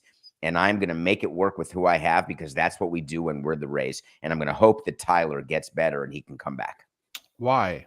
Why are you going to give the rest of what is arguably the toughest division in baseball a chance to catch up? Your bullpen ERA is a half a run higher than it was 3 weeks ago. You can already start to see your arms are wavering. So, no, what I'm starting to see is that the realization that they weren't going to win 140 games. So when they were on that pace, everyone was extrapolating. Look where the bullpen ERA is. Look where the team ERA is. They're ahead of this and that, and they're going to lose 30 games all year. That's not what the front office was looking at. They're looking at winning 100 games and winning the division, and they're understanding what they have to do to get to those 100 games. And the more they win now, the easier it is to play 500 going forward and still get to the number that they think they need. That's how they're looking at it. So the creep that you're seeing in the bullpen ERA, that's what we would call expected creep, reversion to the mean, and it doesn't cause panic. At least it doesn't cause panic in a good front office. In a bad front office or a bad owner, it could cause panic, but never the Rays. What the hell was Aaron Judge looking at in the dugout, David? I'm going to have to believe him. He said he was looking at his teammates and they were annoying him because they were chirping, and he doesn't want people chirping. I don't quite understand. People chirp all the time. Judge has been on the team for half a decade more, so it's not as though they don't know what to do when Judge is locked in or not locked in. But after the game, he said, hey, no more chirping at me. So I would assume he won't have to look there anymore. But I also take it with a grain of salt. My eyes go everywhere. So right now, my eyes, are they shifty to you? Am I looking? Is there someone in the room to my left? Am I looking down at you? I'm looking everywhere. It doesn't mean I'm getting information from anywhere. I'm just a little antsy. So I'm not willing to say that Aaron Judge was doing anything nefarious. Well, and it's also in a ballpark in which pitches have been accused of being stolen for the longest time, mostly by the Jays, but doesn't mean that the visitors can't do it also. He's David Samson. The daily podcast is Nothing Personal with David Samson. He records it in 47 minutes live. And beginning tomorrow, he'll also begin his weekly podcast with John Skipper, Sports Business, called The Sporting Class. Follow David on Twitter at David P. Samson, David, the letter P. Samson. It's our pleasure. Thanks for doing this. Enjoy your week. See you soon. Bye. David Samson, who would suspend Ja Morant for half the season, 41 games. Miller and Moulton. We'll talk more about what David had to say on the other side. David Moulton for Napa Auto Parts, and Napa Filters. Insist on Napa filters for your vehicles, or if you're a do-it-yourselfer, only buy Napa filters. Napa has a filter for almost anything on earth that moves, whether it's motorcycles, foreign and domestic cars, vans, SUVs, earth-moving equipment. You get the idea. Napa Auto Parts, Napa filters. Insist on them for your vehicles, or if you're do-it-yourselfer, only buy Napa filters. Ladies and gentlemen, once again. Yeah. Hi. Excuse me. Hey, the line starts back here. Ma'am, if your party's not here, you're going to have to go around again. If you had the opportunity to avoid all this, wouldn't you? Salt Live is the official transportation provider of the Miller and Moulton Morning Show, making your trip to and from the airport seamless and stress-free. Salt Live is supported with the help of local partners like the Bayfront Inn. Gather your family and friends and enjoy a leisurely day on the water with a pontoon or deck boat. If you prefer to explore the waterways without a motor, the Bayfront has canoes, standboards, and kayaks. At the end of your journey, enjoy lunch or dinner at the Bamboo Tropical Bar and Grill. The Bayfront Inn, something for everyone on 5th Avenue in downtown Naples. BayfrontInNaples.com. When you need a ride, book with Salt Live Transportation, 308-8686, or book on saltlivetransportation.com. Hello, friends and family of Southwest Florida. Are you looking to tap into the electric vehicle market? Well, look no further, because we here at Southwest Florida Golf Carts have just what you need. E-bikes, golf carts, LSVs, scooters, and more. Come down and talk with one of our experienced sales reps, have a soda and a smile, and you could be cruising the streets in your new EV today. Stop by the store or visit our website at flgolfcarts.com and enter for a chance to win $100 off your next purchase by answering John's monthly sports question. You are listening to Miller and Moulton on the Florida Sports Network.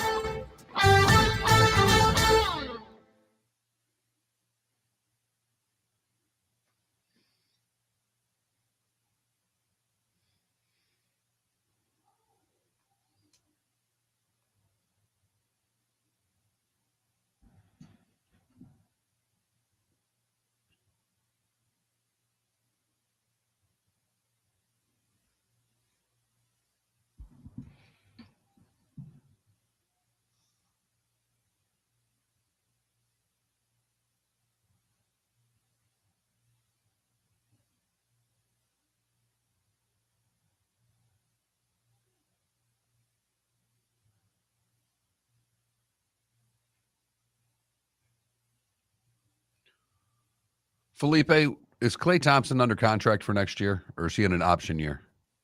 Someone's asking a Klay Thompson contract question, and I don't know what his contract is. I thought you might. I thought he had 2 years left. Yeah. Yeah. I don't think it's. I mean, Nathan, I'm not trying to be rotten. I don't think it's a relevant question because I think there's no.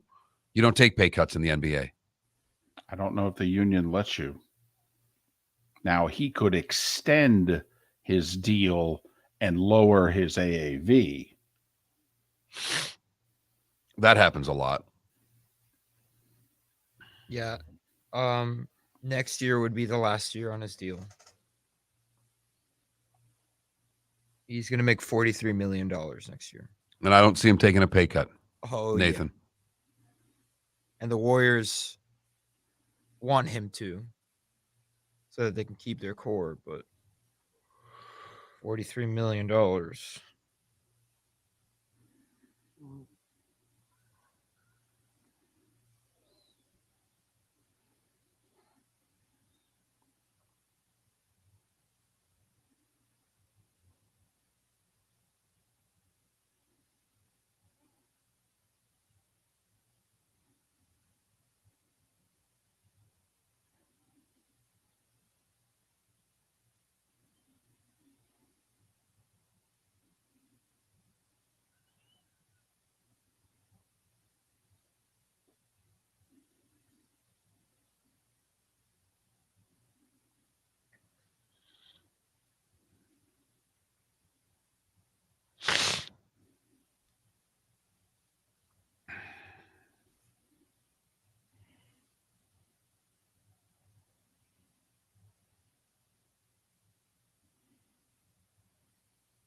First off, Ambient, if you're the Rockets, do you want him?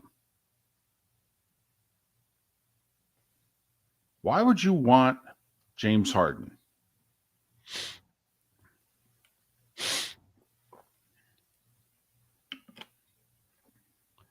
the money he pumps into the local economy? Yeah, but it's only one district.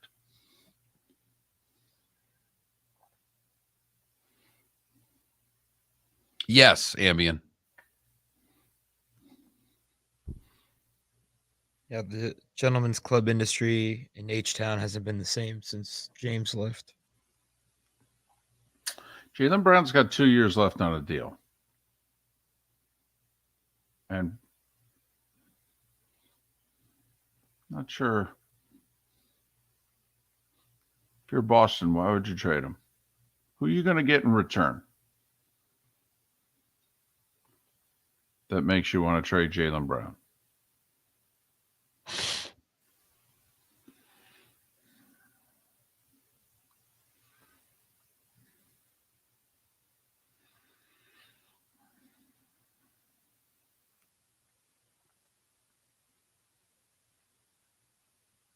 Yes, I do think the Warriors will trade Poole. I think the only reason Poole stays is if they move on from Draymond, and I don't think they're gonna.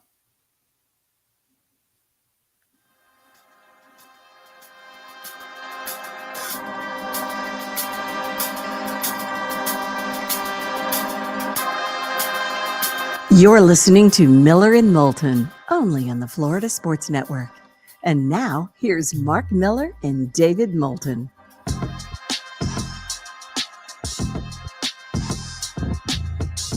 It's 21 minutes past the hour. Thanks for joining us on this Tuesday morning.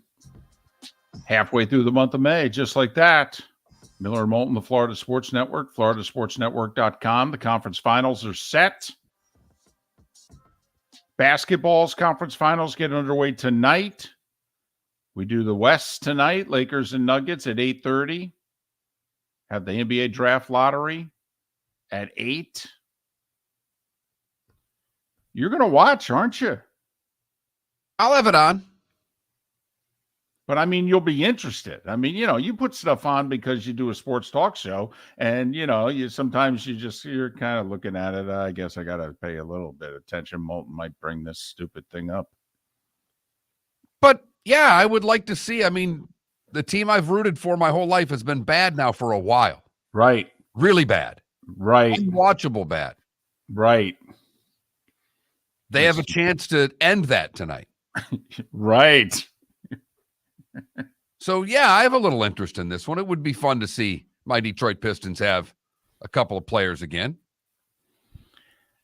It'd be a real kick in the you-know-what if Orlando won the lottery again, wouldn't it? I think the rest of the league might get rid of the lottery if Orlando wins it again.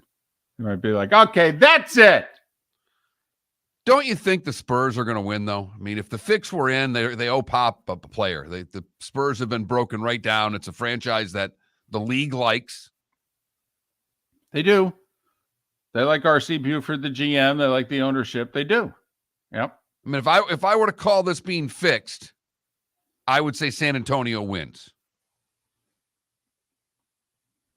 Well, I mean, they've won the lottery a couple times before. Served them pretty well. So, this Wembanyama guy, I don't know. He's like 9 feet tall and can shoot the three. People are foaming at the mouth. Is he as hyped as Zion was 3-4 years ago? Because Zion was unbelievably hyped. Is this guy as hyped as Zion? Because I don't think he is. Well, it's a little different just because he didn't play in America. Exactly. He's French, Right. No.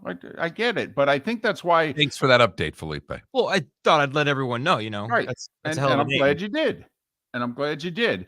But in the NBA circles, he may be more hyped. He may be the most hyped guy since LeBron.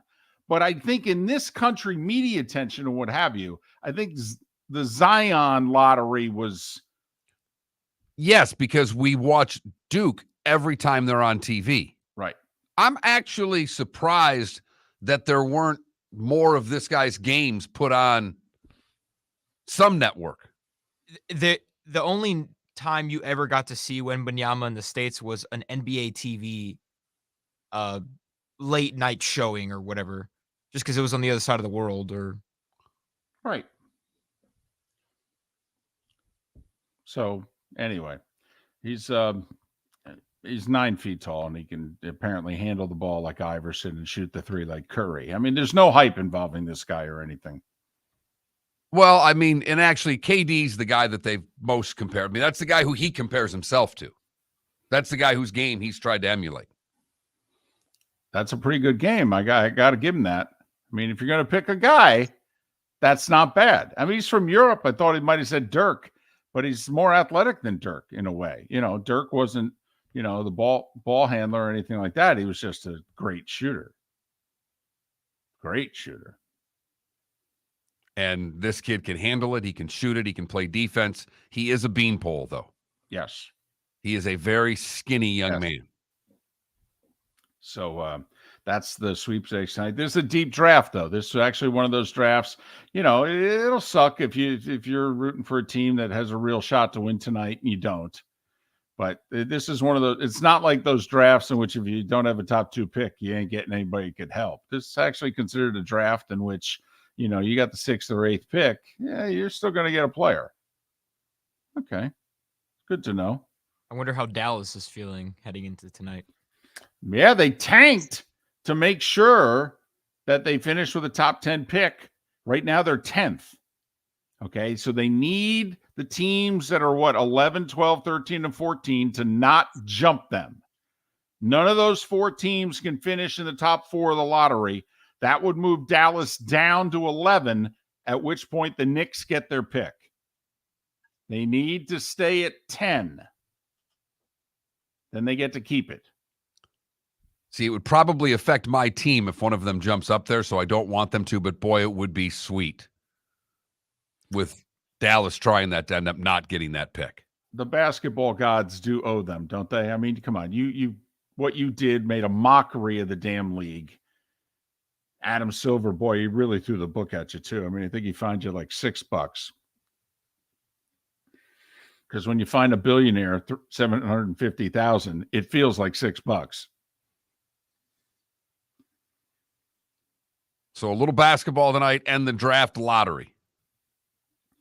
Hockey gets underway tomorrow, conference finals. Actually, no, Thursday. Thursday. I know. What the heck? TNT's our channel here in Florida. The Heat, they're on TNT. The Panthers are on TNT. And TNT has the Stanley Cup final, by the way. So you're not going to see the Panthers on any other network, I don't think, but TNT the rest of the way. Can they keep on keeping on? Think of the 4 cities left in hockey. I know we got the Clutch Vodka play of the day here, but think about it. Vegas, Dallas, Raleigh, and Fort Lauderdale. A lot of sun. A lot of tan. A lot of sunscreen. A lot of tourism. You know, original 6 markets. Raleigh, Fort Lauderdale, Las Vegas, Dallas. Meanwhile, the NBA could have Lakers Celtics in the final. Right. You're going to read a lot about TV ratings over the course of the next 4 or 5 weeks, and they're not going to be good for the NHL any way to come about it. Time now for our Clutch Vodka play of the day. Felipe, what do you have for us today? Stanley Cup playoffs. We had a game 7 last night. Just a gritty defensive battle between the Kraken and the Stars. I really didn't have a lot of action until late. Kraken up 2-1. Final seconds. Clutch defense. To the sidewall. Back to the point. Done towards the net. Save Ottinger. It ends up in the corner. Ben has the puck. Clears the zone. Game 7 is over.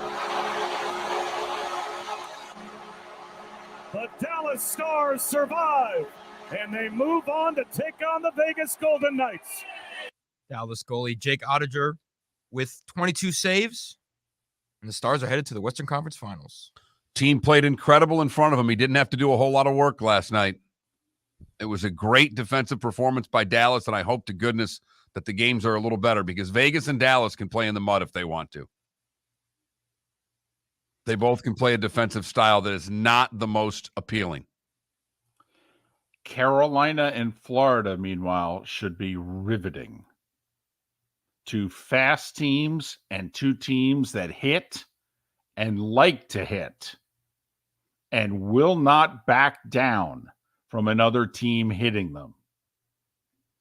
Both teams' goaltending can be fantastic and shaky, all in the same week. But Florida has the better goaltender. Right now they do. No, Florida has the better goaltender. I don't trust Carolina's goaltending. I trust Bob more than I trust what's in Carolina. And, of course, the irony, didn't Panthers coach Paul Maurice lead Carolina to the finals back in the day? Different guy, but I think there's a coaching edge in Florida. Ooh, really? Over Brindamore? Yeah. Okay.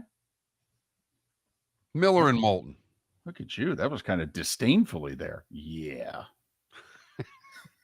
Looking for some kind of edge right here on the Florida Sports Network. Miller and Moulton here for the Clutch Vodka play of the day. Mark, remember Nick Charles, Fred Hickman, the CNN play of the day? Yeah, CNN did a nightly sports show. That was a while ago. Yes, it was. Just work with me. Everyone liked the pod, the play of the day. So how about we have the Clutch Vodka play of the day? Sounds good. Fun. Smooth. Like Clutch Vodka. Listen weekday mornings for the Clutch Vodka play of the day. That's Clutch with a K. Ladies and gentlemen, once again. Yeah. Hi. Excuse me. Hey, the line starts back here. Ma'am, if your party's not here, you're going to have to go around again. If you had the opportunity to avoid all this, wouldn't you? Salt Live is the official transportation provider of the Miller and Moulton Morning Show, making your trip to and from the airport seamless and stress-free. Salt Live is supported with the help of local partners like the Bayfront Inn. Gather your family and friends and enjoy a leisurely day on the water with a pontoon or deck boat. If you prefer to explore the waterways without a motor, the Bayfront has canoes, standboards, and kayaks. At the end of your journey, enjoy lunch or dinner at the Bamboo Tropical Bar and Grill. The Bayfront Inn, something for everyone on 5th Avenue in downtown Naples. BayfrontInNaples.com. When you need a ride, book with Salt Live Transportation, 308-8686, or book on saltlivetransportation.com.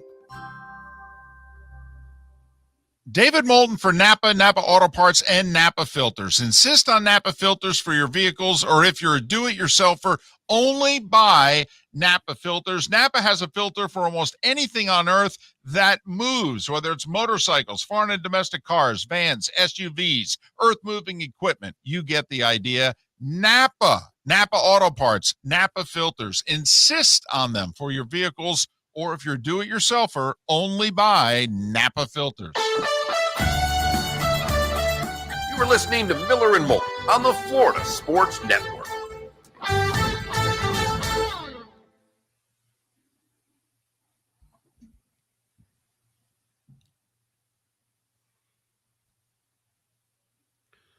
So Stetson Bennett apparently never graduated from Georgia, even though he'd been there for 47 years.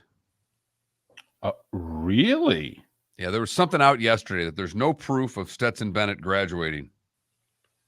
Not that he'll need it. No, but he's been there since 2017.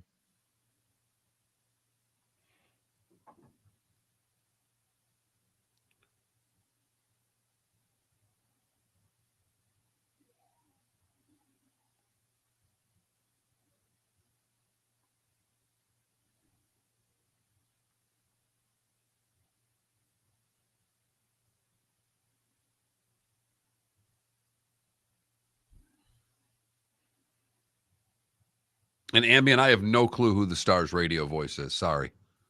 Not a clue. That was Bob Wischusen, though, from television. That was ESPN. That was Wischusen last night.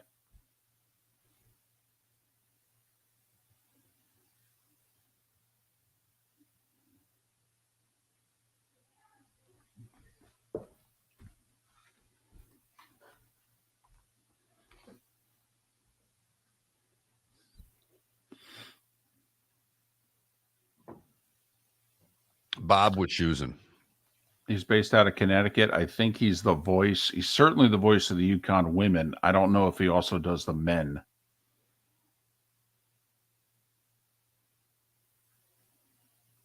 He's a grinder. He's a lifer. He's been in the background a long time, and their lack of play-by-play depth, he's moved up. I actually think of their hockey play-by-play guys, he's their best. Their best.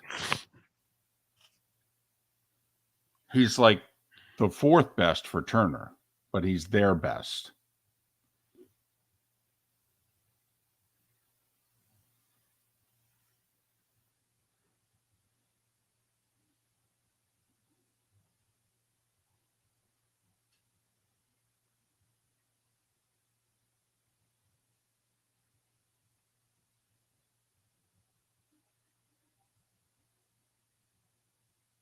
Pete DeBoer is 7-0 in Game 7s. 7-0. 7-0.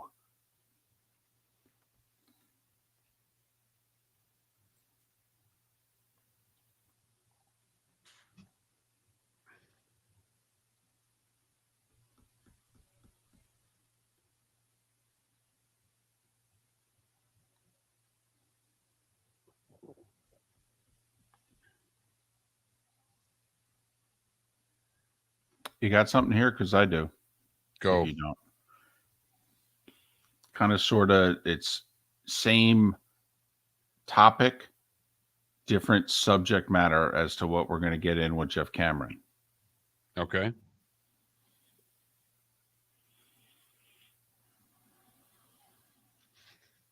Love just looking at Pro Football Talk headlines. And Ndamukong Suh in no hurry to sign. I have no desire to be in training camp. Yep. Hey, Strahan signed like the Tuesday before the season started, his final year with the Giants.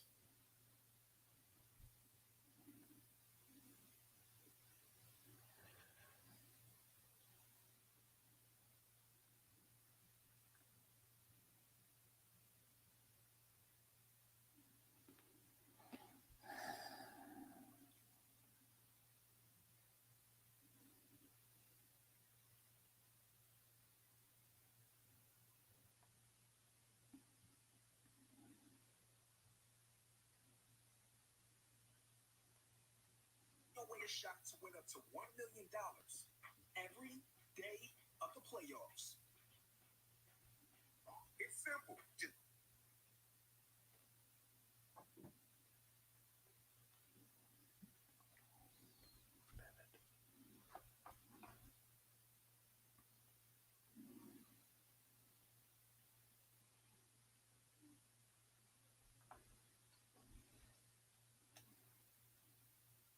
Here we go.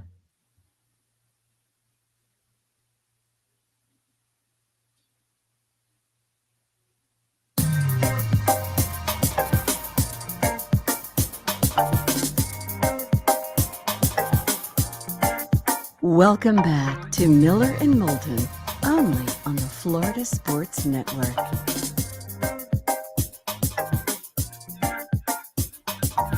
"22 minutes before the hour. Thanks so much for being with us on this Tuesday morning. Hope your week got off to a good start yesterday, and thanks for spending time with us. Once again, Miller and Moulton, the Florida Sports Network, floridasportsnetwork.com. Jeff Cameron will join us live from Tallahassee, coming up in a little more than 20 minutes time. Florida State driving we got to change some things here in the ACC bus. We'll talk to Jeff about Florida State's future in or out of the conference coming up. We'll talk PGA in an hour. Rex Hoggard of the Golf Channel. It's getting underway Thursday at Oak Hill in Rochester, New York. So along the lines of the college football landscape may be changing. Brett McMurphy had a report over the weekend, Mark. I don't know if you saw it. It said that, Oregon and Washington have been fully vetted and they're ready to go to the Big Ten. Like, the Big Ten's got the paperwork all done. It's right there. Tony Petitti, who I think took over the gig as commissioner yesterday, officially. I think it was yesterday. He's just right here. There you go. Right here, Tony. If you want, all paperwork's all done. Thumbs up. It's up to you, big fella. But are you paying attention to this Notre Dame NBC talk? A little. There's a lot going on in Notre Dame. Their new apparel deal, which is going to be big, and then obviously their deal with NBC, which is even bigger. Maybe. NBC's also talking about walking away. Because NBC wants the NBA. And apparently they're willing to trade Notre Dame for the NBA. Remember, NBC's got the Big Ten now. I don't want to say Notre Dame's a problem, but like this year, for instance, there's a couple of weeks where they're not going to run a Big Ten game in prime time. Now, it's because they've got a really sexy Notre Dame game. Like one of them's late September. It's Ohio State at Notre Dame. That'll do pretty well. But here it is, Mark. ACC gives Notre Dame $10 million for being, the 5 games a year they play with ACC schools. So they get $10 million a year from the ACC. Apparently they get like 22, 23, 24 million a year from NBC. Well, add it up. 30-something million. I mean, that's a little more than Big 12 money. It's a little more than Florida State money. And obviously, Notre Dame wants to make a lot more money. And they've told NBC, they're like, listen, we need to make $75 million or we may have to do something drastic. And so that's 60 plus million minimum that's got to come from NBC. And NBC is like, that's 10 million a game, basically, is what you're asking from us. And not only that, look at your schedule. I don't mind paying 10 million for the Ohio State game. I don't mind paying 10 million for USC. I don't mind paying 10 million the years you get Clemson or Florida State or Miami. But you want me to pay 10 million a game for, Navy? For, the Citadel? Or, whatever the other games, Stanford? NC State? I don't think so. This ain't going to work for us. And so, and also, Mark, think about it. If you're NBC, wouldn't you want Notre Dame in the Big Ten? You're paying $300+ million a year for Big Ten football. Wouldn't you just say, and do you even do a side deal with Tony Petitti in the Big Ten going, well, I'll drive them to you. Okay, we'll just tell them we're not interested. Where are they going to go? Let me ask you. You can pick any network you want to run here. Let's just say NBC says to Notre Dame, hey, I don't know what to tell you. I don't think we're going to be able to do a deal. You're running a network. They're asking for 60 to 70 million for 7 Notre Dame games a year. What network are you running you're willing to write that check? You're asking the wrong guy because you know me and Notre Dame. I've never thought that the deal was worth what they're getting. But I'm curious, what CBS, CBS got the Big Ten. Yeah, they don't need anything else. They're not interested. No, I would be shocked. First off, they're also committed to the 3:30 time slot. So it's an awkward deal because Notre Dame. I'm just trying to work. So CBS is out. ESPN doesn't have the inventory, even if they wanted to. With the deal they made with the SEC. Now, right.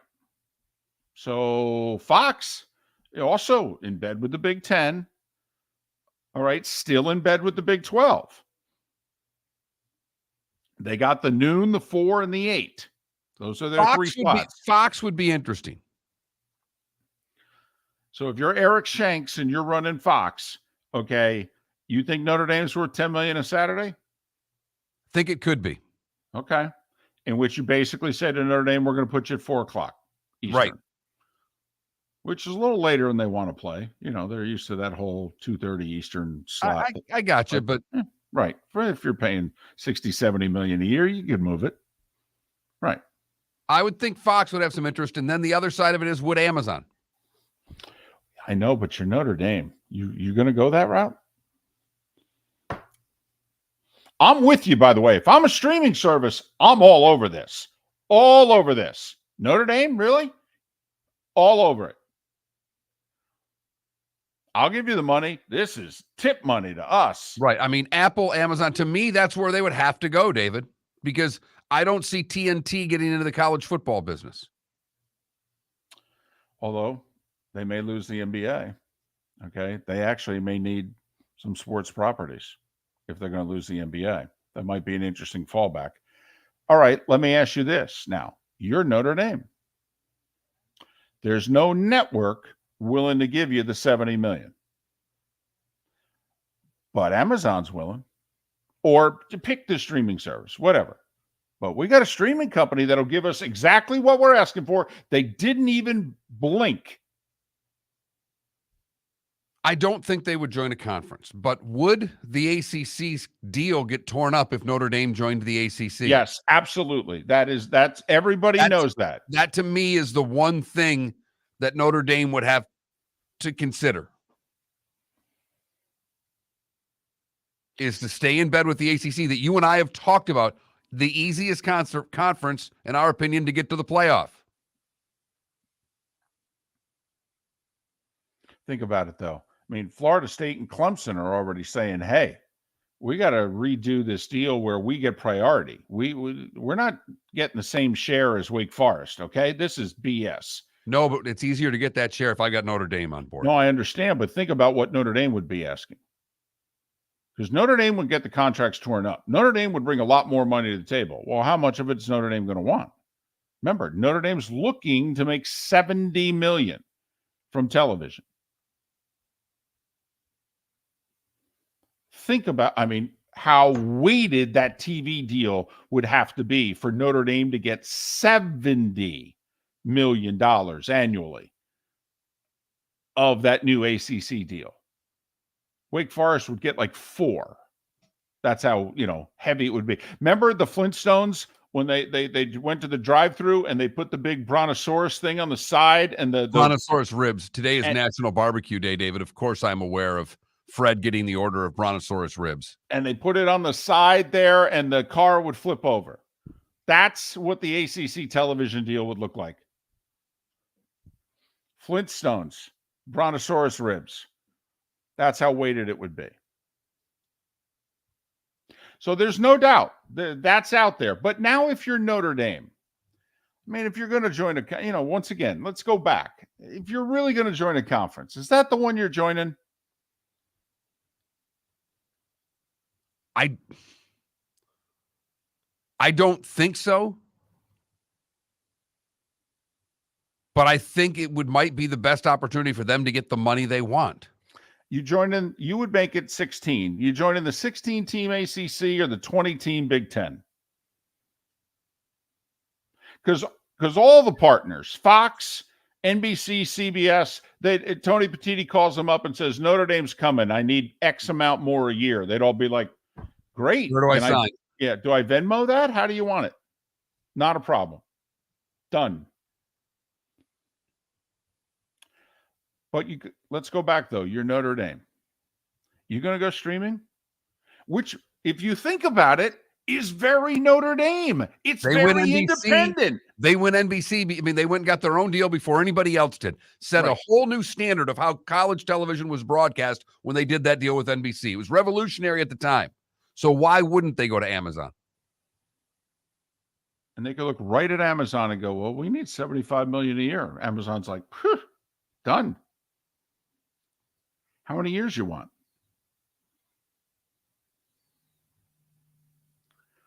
But this is a very interesting. Also, the deadline's coming up. I think NBC's got this year and next on their NBC deal, and that's it. And that's when I believe the NBA deal runs out with Turner and ESPN also.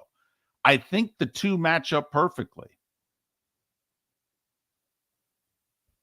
There's a lot of talk in the industry circles that NBC really wants the NBA more than Notre Dame. And that Turner's like, I don't know. Maybe we've gotten all we can get out of the NBA. Maybe we'll do a minor package with it, but I don't know.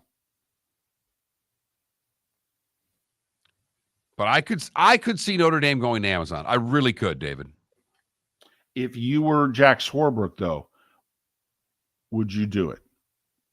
Your own view. It'd be very independent. There's no doubt about it. You'd probably be the only college football team, although we have no idea what the Pac-12 is going to do, or if it's even going to remain. But, the SEC schools, they have their ESPN deal. The Big Ten's got their deal with 3 other networks. Once again, you'd be Notre Dame. We got our own deal. And we remain independent.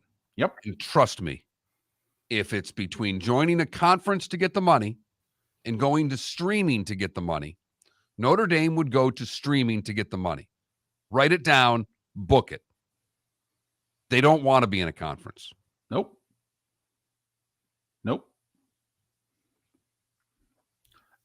I think that's possible. From what I'm hearing and also what's being reported, NBC is looking at Notre Dame's schedule going, I can't justify $70 million. I can't justify $10 million a game for your schedule. Like, Mark, I don't know if you have Notre Dame's schedule in front of you here. Obviously, now you could this year go, you know what? The Ohio State game might be worth $40-50 million on its own. Might be, but here's their home schedule. They play, it's considered a home game. They get Navy to start. That's in Dublin. Tennessee State. Central Michigan. Then they get Ohio State. Then their next home game's USC. Then Pitt. And then Wake Forest. Obviously, I mean, 70 million this year. I get Ohio State and USC. Yeah, this year might be worth it.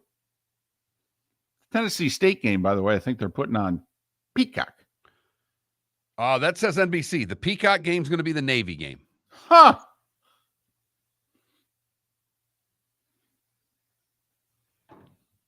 So, also, I don't think NBC is thrilled that, hold on a second, we have to triple how much money we're giving you? Seriously? By the way, just a little footnote. If I'm seeing this right, their game at Louisville, according to this FBschedules.com is my go-to for all football schedules. They have the network listed at the at Louisville game as ESPN Plus. Oh! We talked about where our ACC game is going to go. Sticking Notre Dame on Plus. Well, and again, they're trying to make money too, even if it's a one-time purchase for $4.99 or whatever it is. It's kind of like, oh, okay, if we can get 500,000 Notre Dame fans, do the math, times $5, that's $2.5 million. Can't make that on the ACC network. Can't even find the ACC network. No, you can't. That's in the Triangle in North Carolina, for crying out loud. Took years to get it on in Florida. Honestly, Comcast took 2.5, 3 years, I think, to get the ACC network on in the state of Florida. I mean, they only have 2 ACC teams in the state. I mean, it's no big deal. It's not like we needed to have it or anything. So anyway, that's worth paying attention to. The whole Notre Dame and their television deal. What are they going to do? Jeff Cameron from Tallahassee. What's Florida State going to do next? Miller and Moulton here for the Clutch Vodka Play of the Day. Mark, remember Nick Charles, Fred Hickman, the CNN Play of the Day? Yeah, CNN did a nightly sports show. That was a while ago. Yes, it was. Just work with me. Everyone liked the pod, the Play of the Day. So how about we have the Clutch Vodka Play of the Day? Sounds good. Fun. Smooth. Like Clutch Vodka. Listen weekday mornings for the Clutch Vodka Play of the Day. That's Clutch with a K. Ladies and gentlemen, once again. Yeah. Hi. Excuse me. Hey, the line starts back here. Ma'am, if your party's not here, you're gonna have to go around again. If you had the opportunity to avoid all this, wouldn't you? Salt Live is the official transportation provider of the Miller and Moulton Morning Show, making your trip to and from the airport seamless and stress-free. Salt Live is supported with the help of local partners like the Bayfront Inn. Gather your family and friends and enjoy a leisurely day on the water with a pontoon or deck boat. If you prefer to explore the waterways without a motor, the Bayfront has canoes, standboards, and kayaks. At the end of your journey, enjoy lunch or dinner at the Bamboo Tropical Bar and Grill. The Bayfront Inn, something for everyone on 5th Avenue in downtown Naples. BayfrontInNaples.com. When you need a ride, book with Salt Live Transportation, 308-8686, or book on saltlivetransportation.com. David Moulton for Napa, Napa Auto Parts, and Napa Filters. Insist on Napa filters for your vehicles, or if you're a do-it-yourselfer, only buy Napa filters. Napa has a filter for almost anything on earth that moves, whether it's motorcycles, foreign and domestic cars, vans, SUVs, earth-moving equipment. You get the idea. Napa Auto Parts, Napa filters. Insist on them for your vehicles, or if you're a do-it-yourselfer, only buy Napa filters. Located on the East Trail, locally owned Naples Tiki Bar and Grill is an outdoor eatery next to the Hitching Post Shopping Center. Island-inspired food with a true tiki theme. The best place in Naples to enjoy the beautiful weather in Southwest Florida. The Naples Tiki Bar and Grill offers a great menu for dine-in or takeout. Enjoy our famous pulled pork, huge burgers, and tiki bar cocktails. Don't miss happy hour every day from 3 to 6, and live music 7 days a week. See you soon at the Naples Tiki Bar and Grill, 11498 Tamiami Trail East. The waterways of Naples are a beauty to behold, and the Bayfront Inn has multiple ways for guests to enjoy the water and have some fun. Gather your family and friends and enjoy a leisurely day on the water with a pontoon or deck boat. If you prefer to explore the waterways without a motor, the Bayfront has canoes, standboards, and kayaks. At the end of your journey, enjoy lunch or dinner at the Bamboo Tropical Bar and Grill, the Bayfront Inn. Something for everyone. On 5th Avenue in Naples. You were listening to Miller and Moulton on the Florida Sports Network.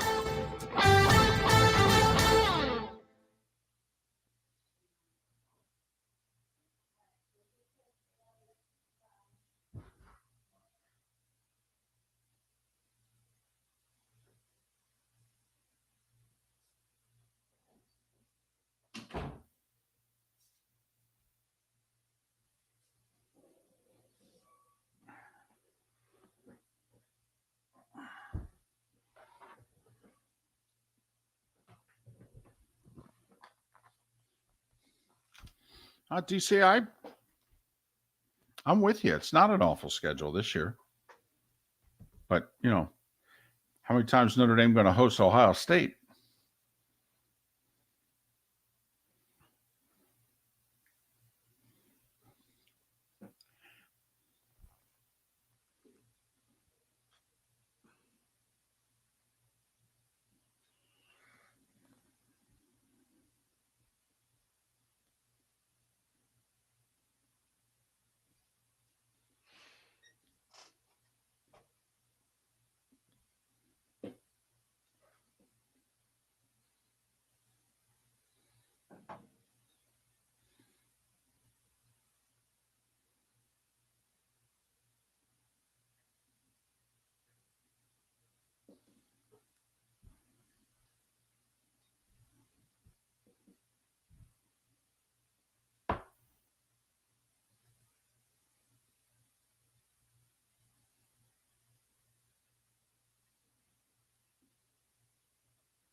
Nice play.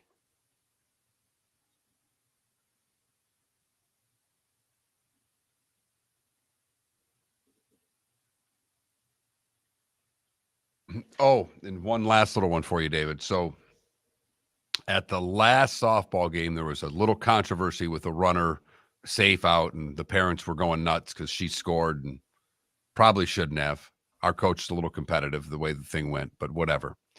So the other team's parents brought in an umpire for the game last night. I'm not making this up, David.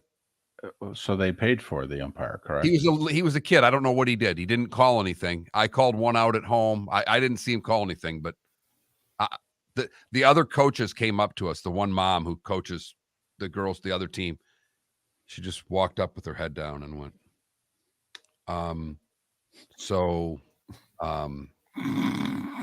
we have like this junior umpire that the parent got.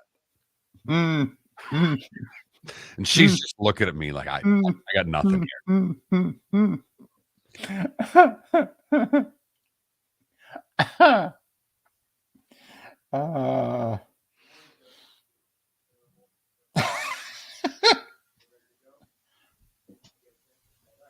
Cameron didn't answer. No, I'm just warming up. It's a little cold in here.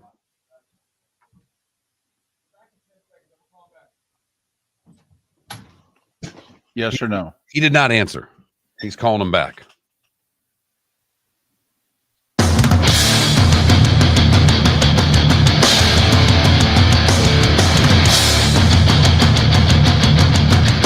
You are listening to Miller and Moulton, exclusively on the Florida Sports Network. And now here's Mark Miller and David Moulton.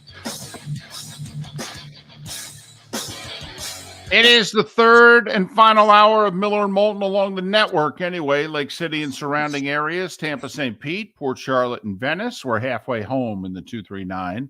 Miller and Moulton, the Florida Sports Network, floridasportsnetwork.com. We'll talk a little PGA. Rex Hoggard of the Golf Channel, live in Rochester, New York, coming up in a little more than 35 minutes' time. But we continue our college football landscape talk, and we do so with Jeff Cameron, who joins us live from Tallahassee, Warchant TV, warchant.com. Weekdays 1 to 3 on 93.3 FM in Tallahassee. Follow him on Twitter, the letter J Cameron Show. J Cameron Show. Jeff, it's David and Mark. How the heck you been? Good morning. I'm doing well. How are you, gentlemen? Well, we're doing well. We're just trying to gauge, all right, how real is Florida State's unhappiness? I mean, is it real enough to say, you know what, we're leaving, you're suing us, and we don't care? I don't know if it's that real, David. I think it's real. I think they're going to continue to be the squeaky wheel. I think they're going to continue to publicly state their concerns regarding, obviously, the finances of the ACC. I think the only difference is now they've got bedfellows, and bedfellows that are willing to put their name to it. Whether it's, Ross Dellinger's story or Brett McMurphy's tweet or whatever it might be, I think we now know that others have joined the fight. Clemson and Miami and North Carolina and NC State, Virginia Tech, all teams that said yesterday, we're really concerned. And I think that's significant. We continue to see the ratcheting up of I think overriding concerns of falling $30 million a year behind teams that all or programs that they all seek to compete with on the recruiting trail, and obviously facilities, coaches, you name it. So I think they understand that remaining in the ACC, if you're a school that fancies playing big time college football, is untenable. All right. The grant of rights. It's the most important 3 words in the ACC contract. With 7 schools, do they feel, Jeff, that they have more ammo to get out of this grant of rights deal? Is that the significant part about the numbers that are coming about with this? Yeah, and they need one more, frankly, to dissolve, to I think move forward with an effort to dissolve the conference, to basically force the ACC's hand. I've likened what Florida State's doing to being an elite free agent in a small market. So if you're, I'm a Pittsburgh Pirates baseball fan, unfortunately. And, everybody knew under the sun that Garrett Cole was never going to stay in Pittsburgh, right? So the closer he got to free agency, the more likely it was that Pittsburgh would deal him in the efforts to get something back. Well, I think that's what Florida State and Clemson and others are doing here. Look, as well as I do, we're not staying in this conference. This conference is not going to be able to compete long-term at the highest level. So is there a number? What is it we need to get out from under the grant of rights? Now, they'll tell you the ACC, to get out of the ACC, to part ways with the ACC, is a paltry $100 million. Grant of rights is a whole other deal, meaning that Florida State, and you guys know this, has handed over their media rights, their television revenue rights, through 2036. Well, that's a problem. So they've got to figure out, is there a number? Is there a date? Is there a time by which you will come to the table and have a discussion about the fact that we are not going to remain here long term? And meanwhile, there's a dance being played out in which the Big Ten and the SEC, the 2 juggernauts of college football and their television contracts, are looking at these teams saying, how do we bolster what we have? How do we bolster what it is we bring to the table for our next television contract negotiation? Well, they'd love Florida State and Clemson and maybe others, but they cannot get caught tampering. They don't want to get sued. They don't want to get dragged into court. So there are all these secret behind-the-scenes meetings and conversations with third and fourth and fifth parties. And meanwhile, everybody's trying to figure out exactly what is what and what does it mean. talking with Jeff Cameron about the future of Florida State in the ACC and beyond. You can follow him on Twitter, the letter J Cameron Show, J Cameron Show. Jeff, we're trying to figure out, though, let's just say Florida State gets 7 other schools to join them. They can dissolve the ACC. Yeah, okay. Now what? Where do you go? I mean, it's ESPN doesn't have the inventory. I mean, maybe they'd find room for Florida State, Clemson, and Miami, but I'll bet you ESPN would be thrilled to unload the ACC, quite frankly, from an inventory standpoint.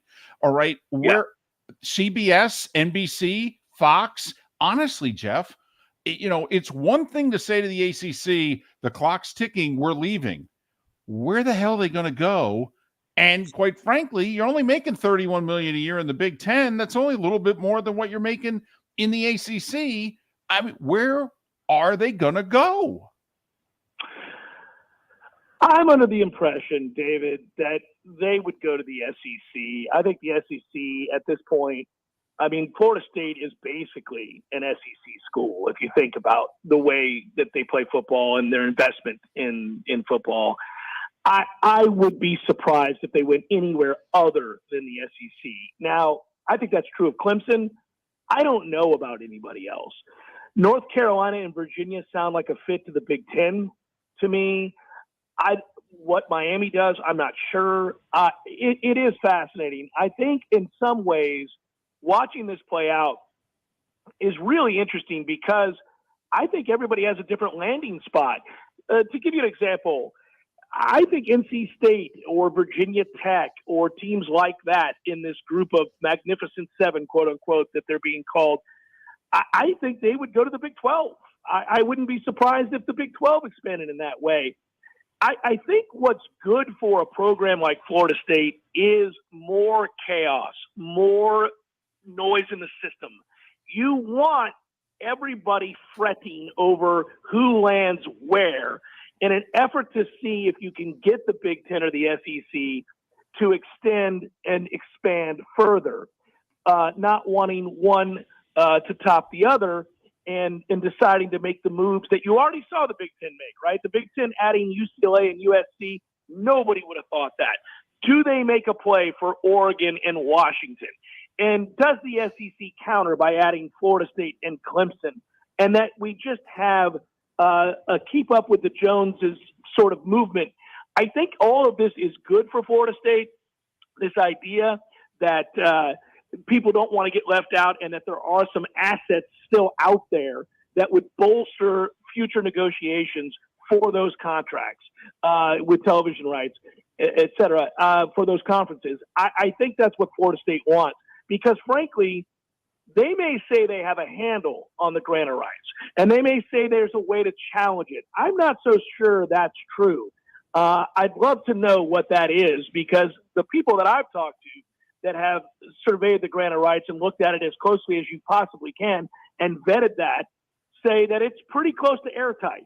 Now, I don't know if that's true or not. I'm not an attorney, and I have not looked at that line-by-line contract. But a lot of people don't seem to think there's a lot of play there for Florida State or anybody else to sue in order to get out. If that's the case, then they would have to have some sort of weighted distribution. And do you think that in the interim Florida State can get it? Because as we've talked about, they're so far behind the other schools with what the money they're getting. The only way to do it is to weigh the conference more heavily towards the teams that bring more money in. Do you think that's enough for Florida State? Well, I think it's what they can hope for now.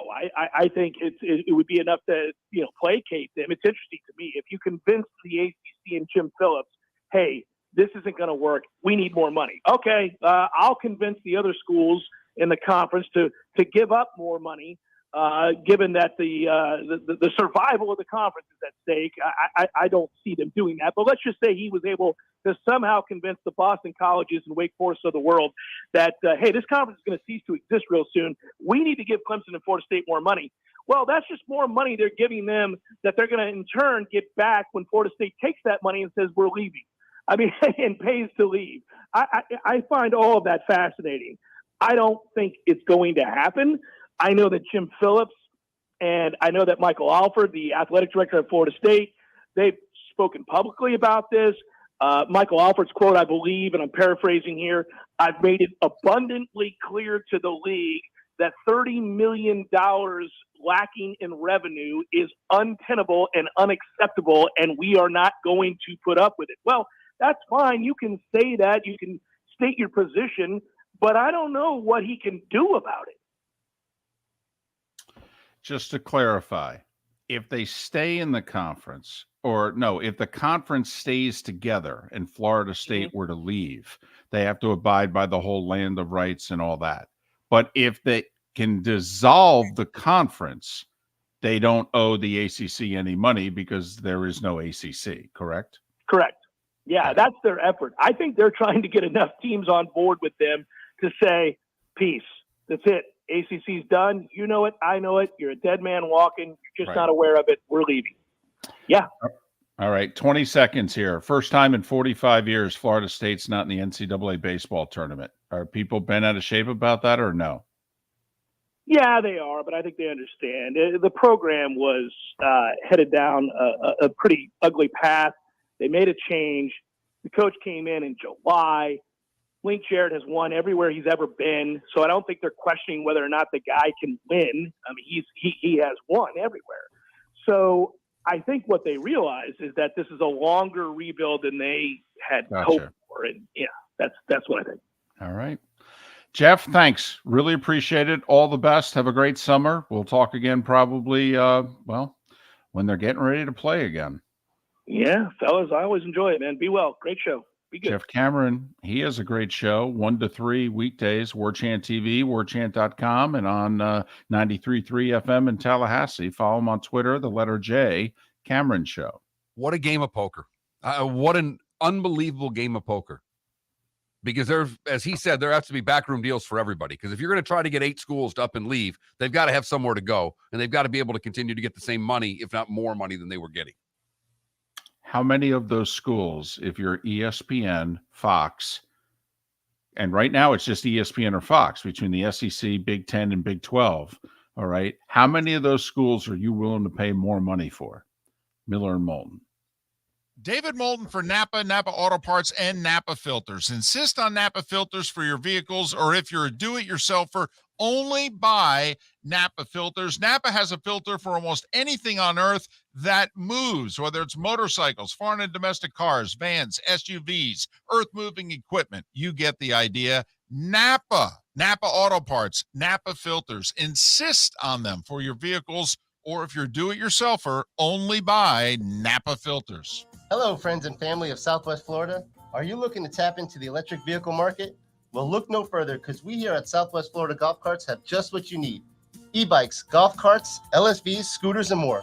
Come down and talk with one of our experienced sales reps, have a soda and a smile, and you could be cruising the streets in your new EV today.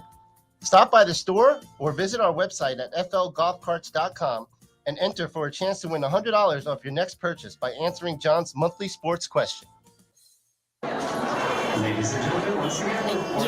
Hi. Excuse me. Hey, the line starts back here. Ma'am, if your party's not here, you're going to have to go around again. If you had the opportunity to avoid all this, wouldn't you? Salt Live is the official transportation provider of the Miller and Moulton Morning Show, making your trip to and from the airport seamless and stress-free. Salt Live is supported with the help of local partners like the Bayfront Inn. Gather your family and friends and enjoy a leisurely day on the water with a pontoon or deck boat. If you prefer to explore the waterways without a motor, the Bayfront has canoes, standboards, and kayaks. At the end of your journey, enjoy lunch or dinner at the Bamboo Tropical Bar and Grill. The Bayfront Inn, something for everyone on 5th Avenue in downtown Naples. BayfrontInNaples.com. When you need a ride, book with Salt Live Transportation, 308-8686, or book on saltlivetransportation.com.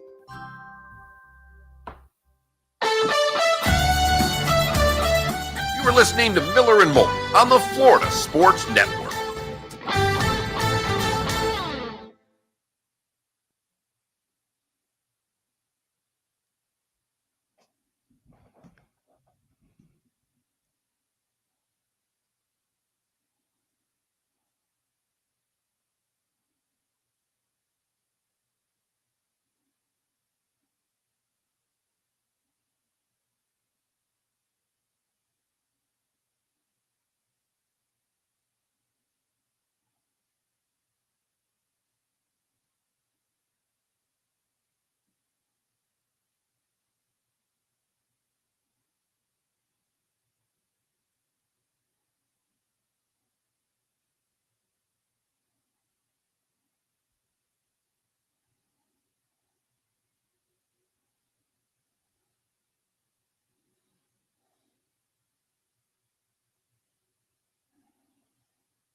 You think Miami and Vatech in the SEC would be fun? I think Miami and Vatech in the SEC would get destroyed.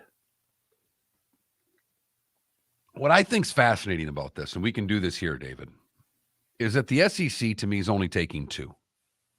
And the Big Ten's only taken 2. So the 4 other teams are going to the Big 12. Is there more money for those 4 teams in the Big 12?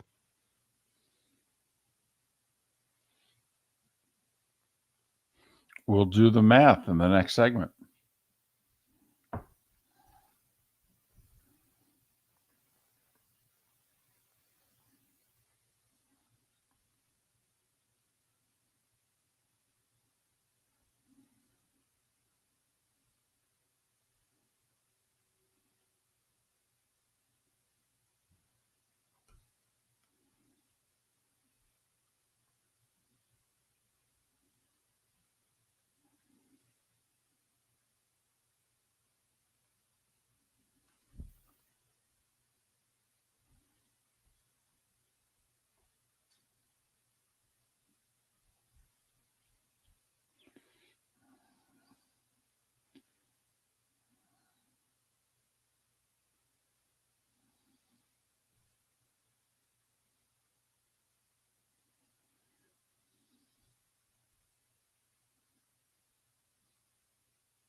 Ten seconds.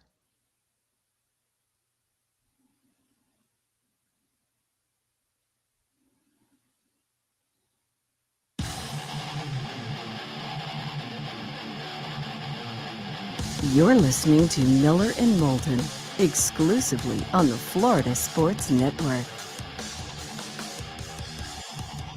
21 minutes past the hour. Miller and Moulton, Florida Sports Network, floridasportsnetwork.com. You miss any part of the show, like we just talked with Jeff Cameron in Tallahassee about Florida State and them trying to, at the very least, radically change, if not blow up, the ACC because, well, financially, it ain't working for them. We could have told them that 2 years ago, but no, they're just getting around to figuring it out in the last 6 months. Rex Hoggard to talk about the PGA coming up in a little more than 15 minutes' time. All right, David, help me out here.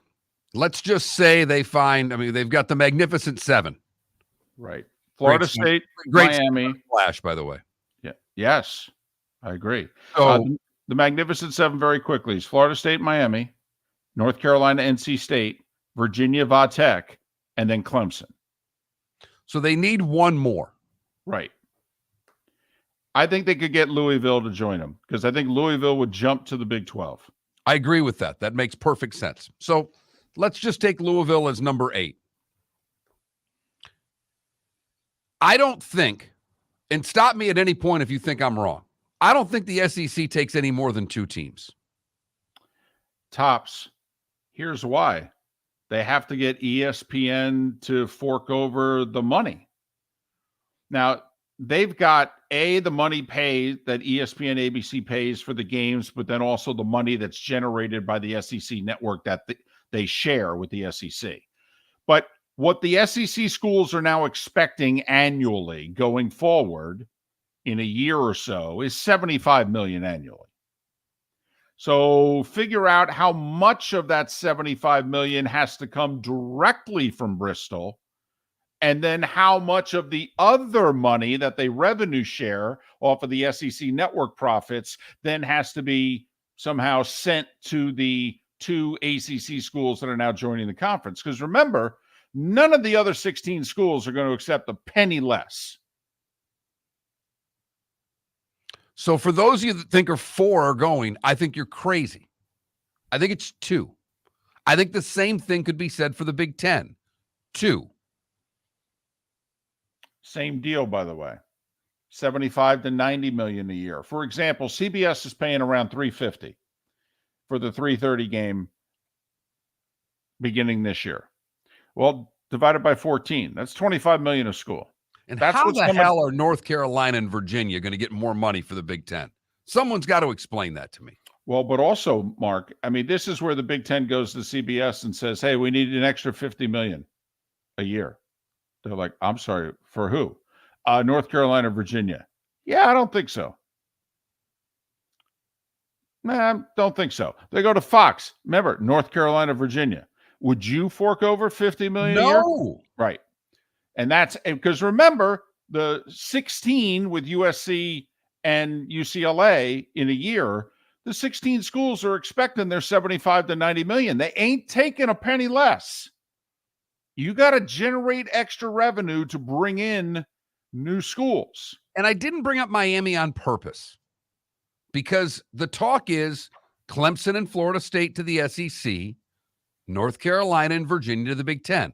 Those are the hottest rumors. That leaves Miami, Virginia Tech, North Carolina State, and Louisville to go to the Big 12. Bingo.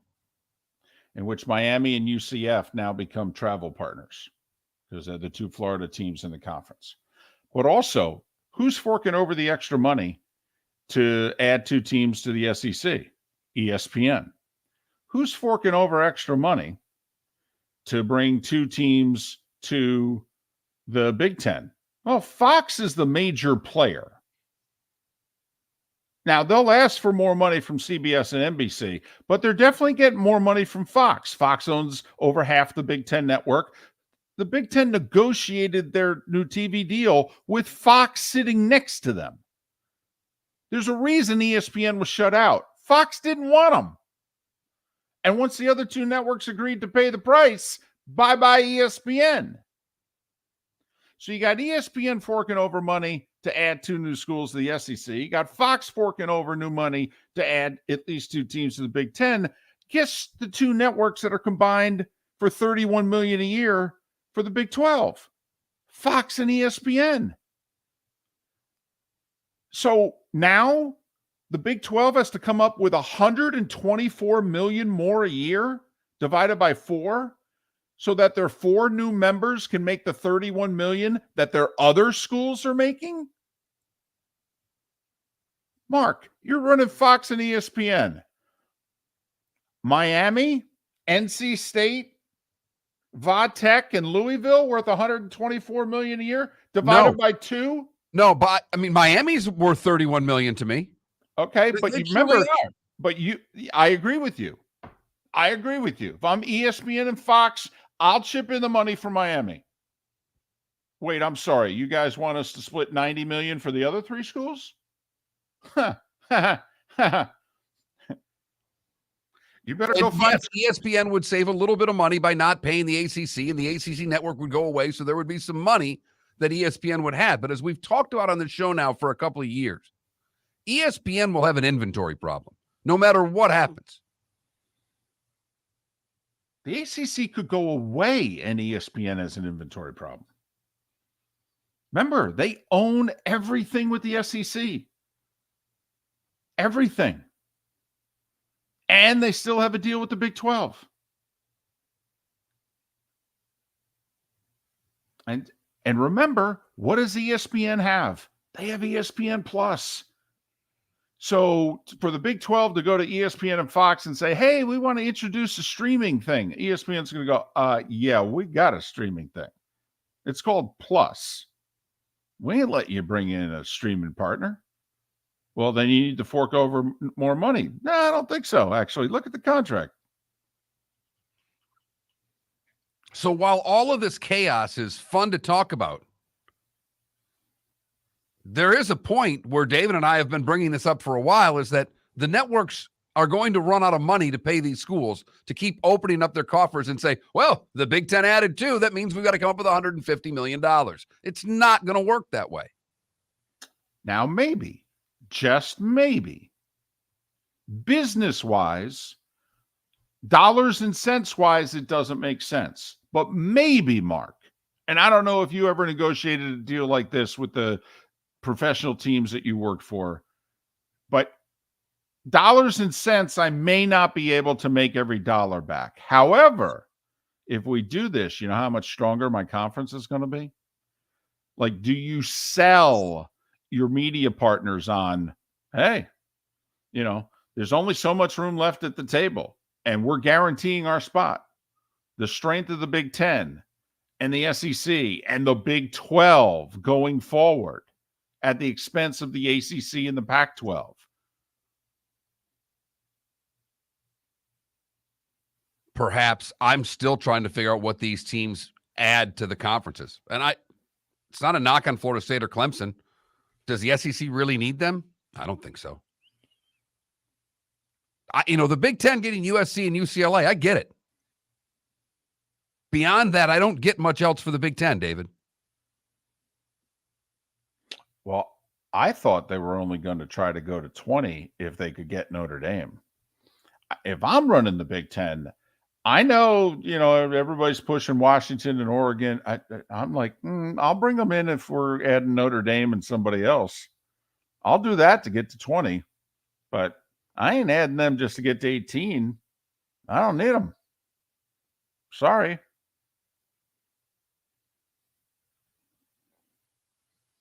And if I were to add to the Big Ten, it would be Notre Dame and Miami. That's who I'd want.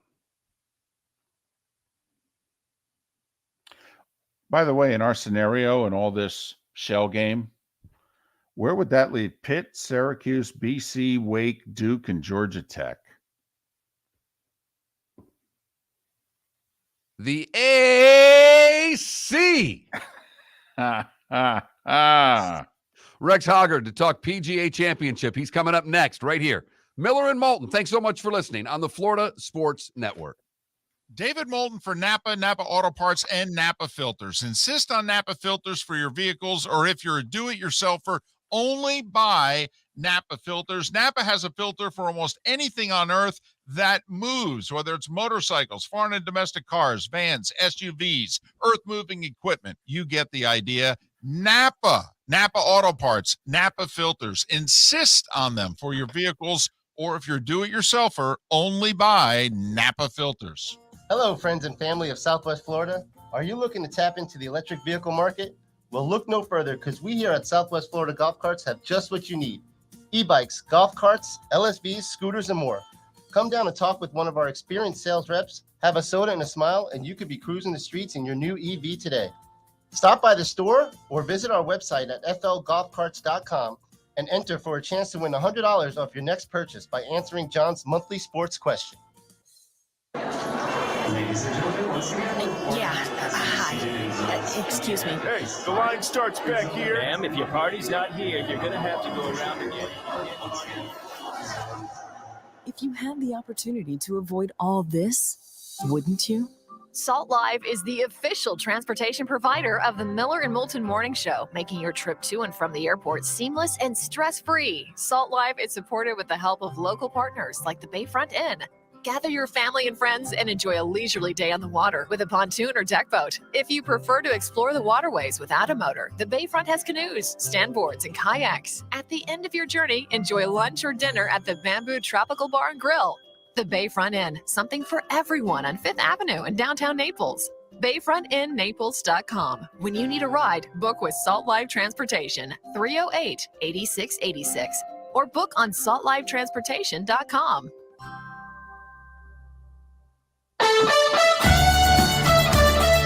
You are listening to Miller and Moulton on the Florida Sports Network.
Well, Ryan, clearly Speed's not healthy because he would play the Byron Nelson.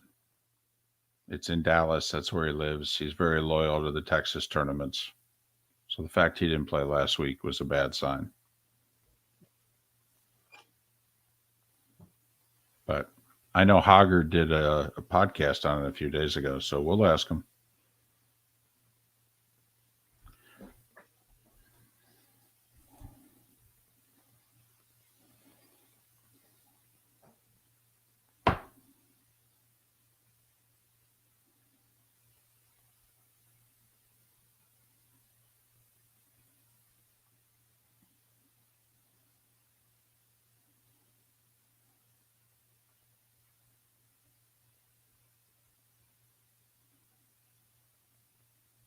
I like your bet at 28-1. I think that's a good value.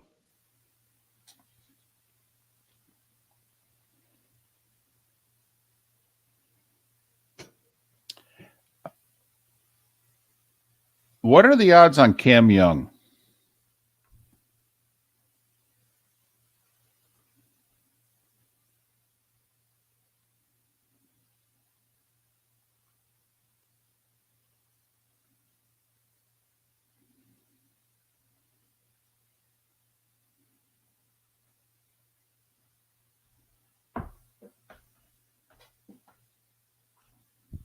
$32-1.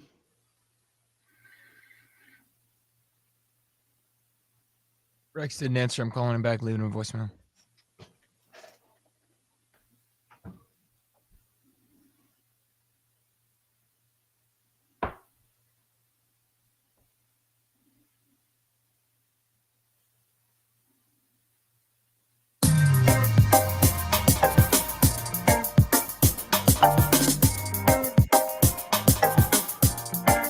Welcome back to Miller and Moulton, only on the Florida Sports Network.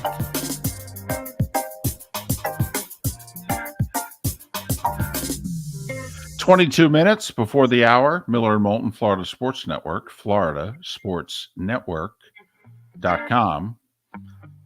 PGA gets underway on Thursday, a little less than 48 hours away. It's in Rochester, New York, at famed, historic Oak Hill Country Club. Trevino won a U.S. Open here. Jack won a PGA here.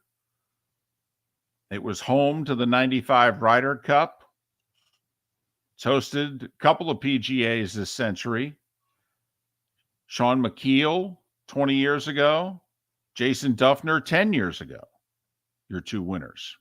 It's hosted a U.S. Amateur, a Ryder Cup, a U.S. Open, and a PGA. Plus, yeah, senior opens and things like that. But yeah. I mean, basically, just about everything you can host, it's hosted. Tough. It's a par 70. It's now nearly 7,400 yards. They redid all 18 greens. They lengthened every hole by average of about 13 yards from when they played it 10 years ago. And if you look at winning scores, they're all between like 4 and 10 under. All these majors, whether it was Trevino in 68, Jack in 80, Duffner, McKeel. Okay, you look at their winning scores, whether they set the course up to play as a PGA course or a U.S. Open course. The winning scores have all been between 4 and 10 under. McKeel was a part of that, 4 or 5 year run when a bunch of no-names won the PGA. Correct. The Rich Beams and the... Yep. Well, and Duffner's only major, he had blown a PGA 2 years earlier to Keegan Bradley, followed up 2 years later. This was his major. Right. That's the PGA, right? The guys get their one. Jeff Sluman got a PGA. Azinger, love him. His is a PGA. Guys get their one. It's often a PGA. And with that in mind, I'm just going to throw this out there. How about Cam Young? You want to go Cam Young? I'll take your Cam Young, and I'll raise you a Tony Finau. Look at you. Oh, I like that. What are you getting for Finau? Can you get 20-1 for Finau? Yes. Oh, that's nice. Fino's 21-1, anywhere between 21 and 25. I've got a site up where I've got 4 different I like that. odds there. He's won a handful shop. he's won a handful of times here in the last year. He's due to win a major. Fits the criteria. Went head to head with Rahm and beat him a couple weeks ago. Ooh, I like it. DJ coming off his win last week on the LIV tour is what, 28-1? I've got him at 24-1 where I'm looking at it right now, between 24 and 28, though. I've seen it as high as that. Koepka 21-1 as far as the Live Tour guys. For those that are wondering, it was 10 years ago. The course has been changed. Jason Day had a top 10 on this course in the PGA 10 years ago. You can get Cam Smith for 32-1.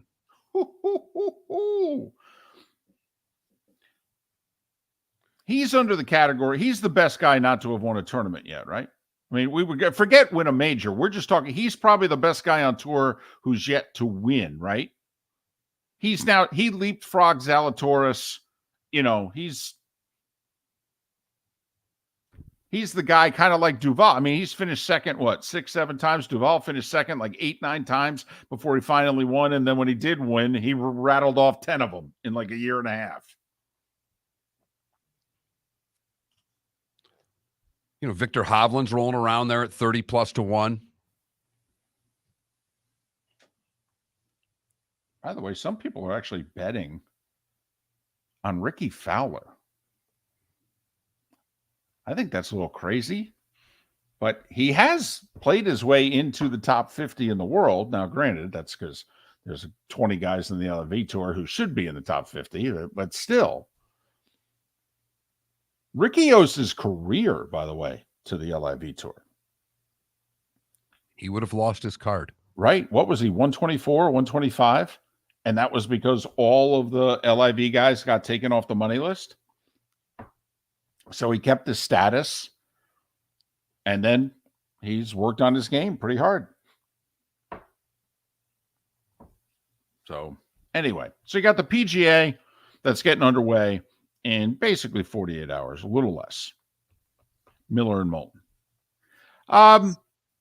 You and I disagree on the Western Finals, which begin tonight. By the way, ESPN's got the Western Conference for both hockey and basketball.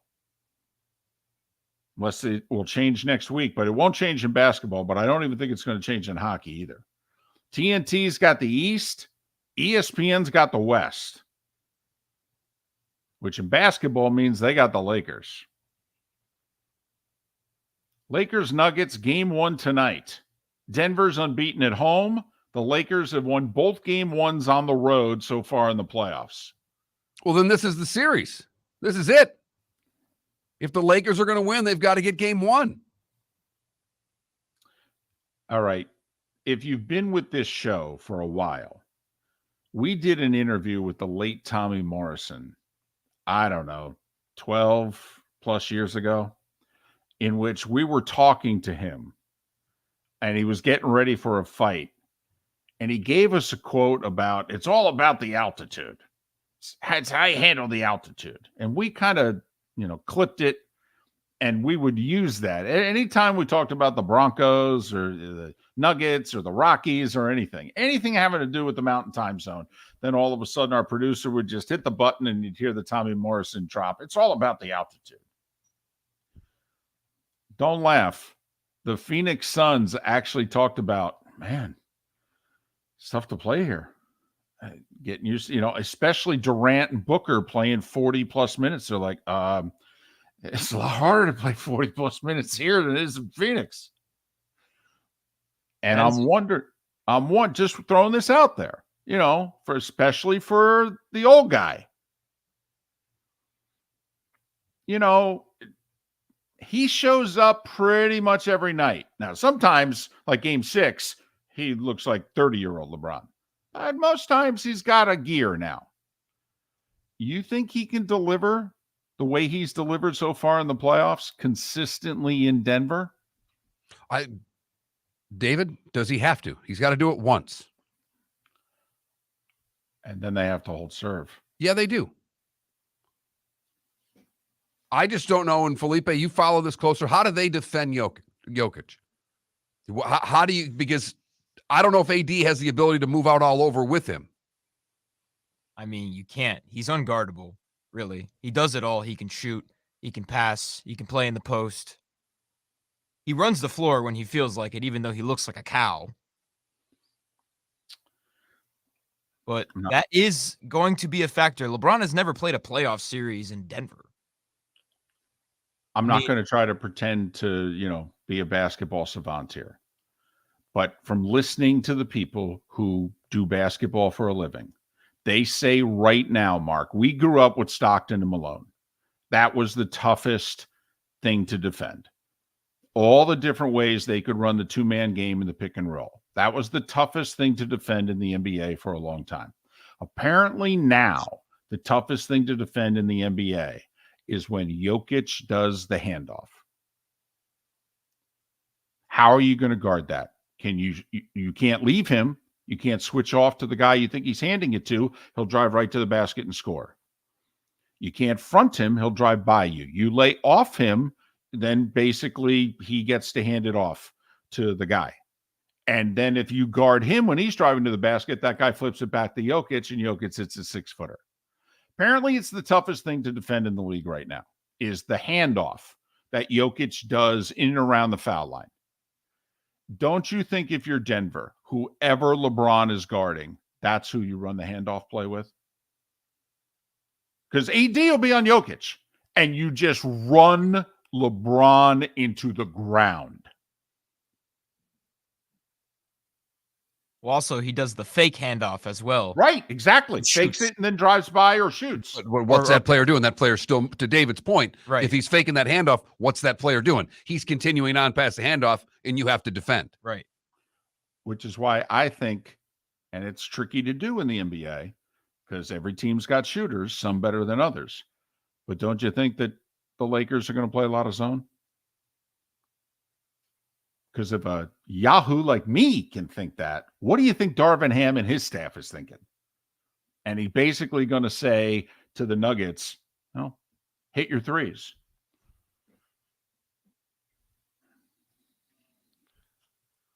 So that series gets going tonight. The lottery is before it. A little bit of intrigue to that. As you mentioned, it's a really good draft. So even if you don't get the first overall pick, there's a chance you can get a player who is really going to help. But this guy's a transcendent talent. That's what they say. Now, let's be honest, though. The last transcendent guy was Zion. I mean, he can't stay on the floor. Here's the one thing I know. Wembanyama does not have a weight problem. True. And he's not going to sit out games for being fat. That is the one thing I know for certain. I don't know much, but I know that for certain. In fact, if he does have a weight problem, it's the other way. Yes. It's the kind you just hate him for. Man, we just got to put some weight on him. Yeah, I know the feeling. I looked at food and put weight on myself. So, yeah, we got that tonight. That's at 8:00. And then Lakers Nuggets, they say 8:30. It'll be 8:45. I'm taking the Lakers. I know you are. I know. You think they do it again, don't you? They steal one early and they hold serve. That's exactly how I predict the series to go. You've got Denver in 6. Lakers in 7. By the way, for the record, the Lakers lost by double digits both times they played in Denver this year. Yeah, but so many changes. Hard to look at the regular season as to because any indication of the postseason. Yeah. Well, the roster wasn't the same. True. Even Jokic said that yesterday. Jokic said, listen, this is an entirely different Lakers team. You take a look at the roster pre-All-Star break, pre-trading deadline, and the one afterwards. That's true. They're actually a pretty deep team. As a matter of fact, they had Westbrook all 4 times they played Denver this regular season. So Denver has not seen this Lakers team yet. I do think the Lakers' depth, that they can use it, so that they don't run LeBron and AD into the ground. That's what Denver did to Phoenix. They wore Durant and Booker out. By games 5 and 6, those guys were shot.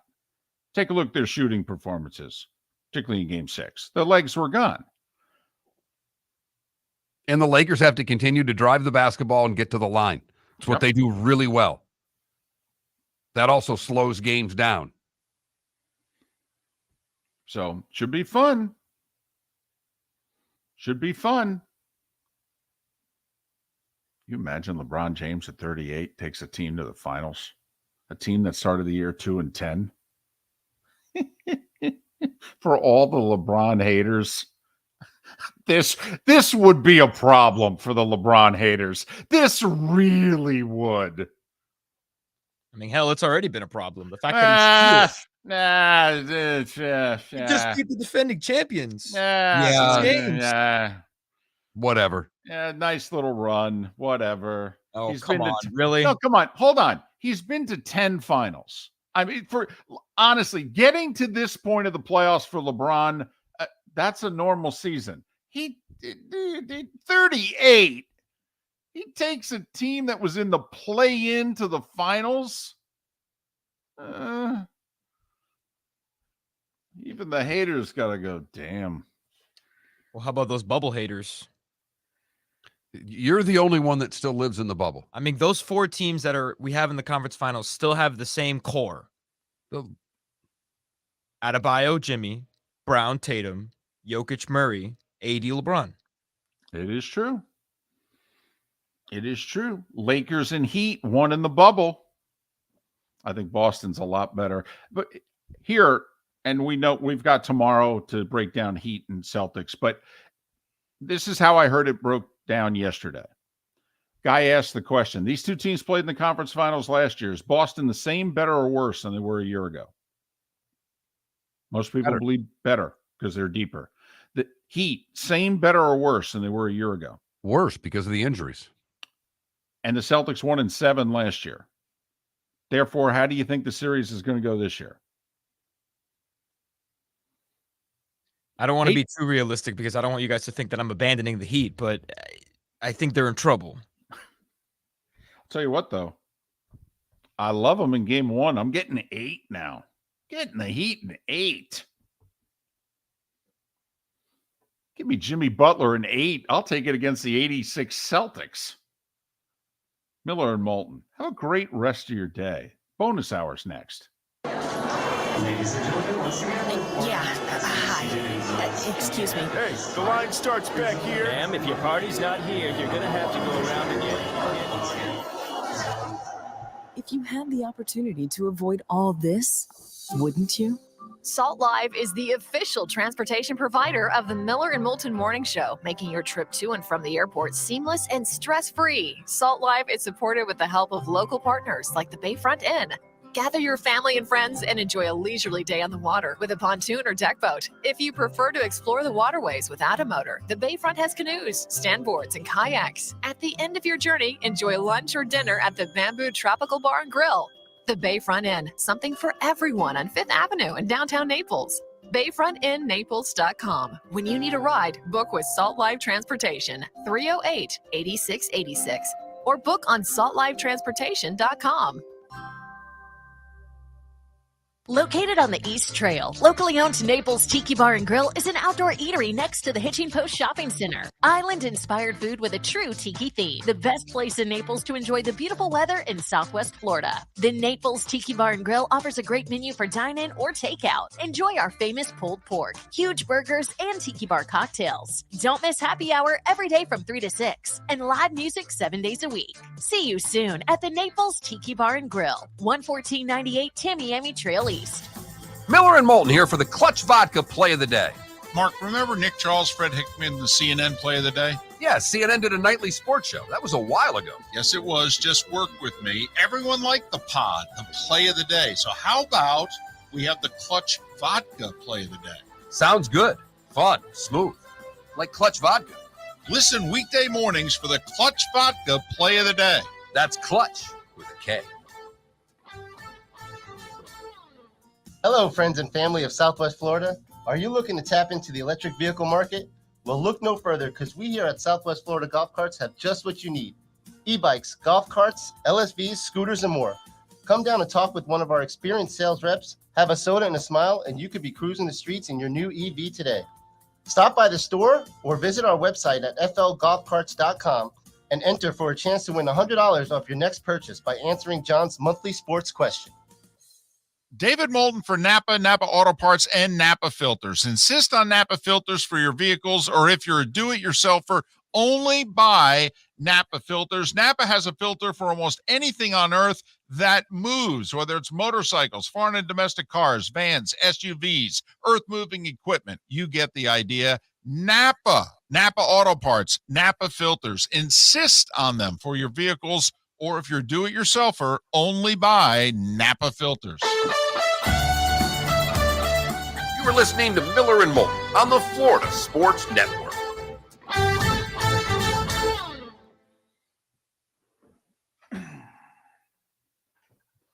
Hi, Shane. You guys aren't on the air, are you?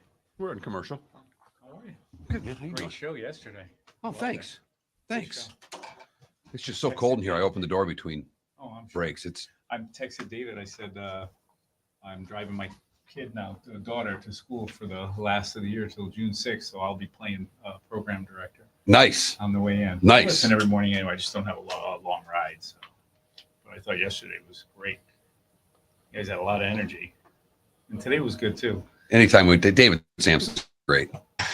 Yeah. He's a good guest. Yeah, there was some good points on that Morant guy, but it's, you make everybody tell your kids every day, make good decisions.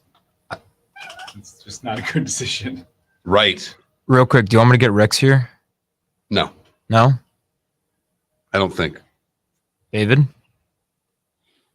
I could call him.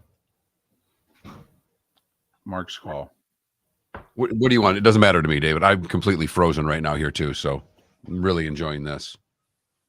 Well, I just think it'd make it easy on us if we can. All right, I'll call him. All right, we'll take him. I'd like my computer to unfreeze. This is what happens at least twice a show. Shane, order new computers. He's smiling and laughing at you. I know.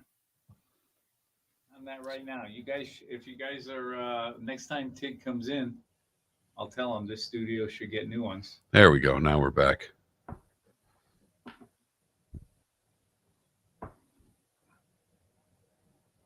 They're live from Jacksonville, Florida. That is live from Jacksonville, Florida.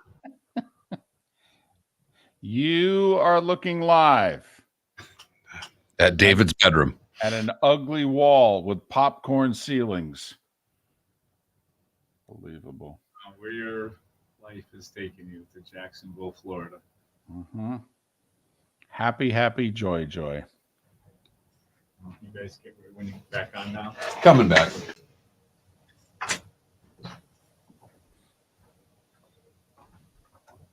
That's how I'm social now. I open the door between every break.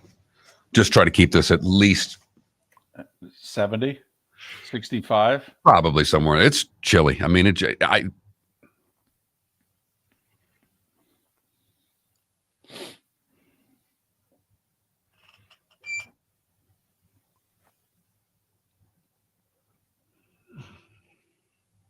I have to call the salon, David. I needed a haircut this week. I got to get an appointment. Did I tell you what happened to me? I went for my haircut. My $18 haircut. It's been $18 for a decade. All right, and I've gone to this place a handful of times now. Same chain, and I stand to pay her, and she goes $16. And I look right at her, and I go, $16. And I look at the sign behind her, seniors, not 55 and over, 65 and over. And I looked at the sign, and I went, I'll be damned. Why do I need Rex Hoggard when I've got this? Well, we got the short segment. Yeah, well, Rex didn't even answer the phone, so... Okay, good. We're done. Yeah. We're done. All right, here we go. Or 10 seconds. This should be good.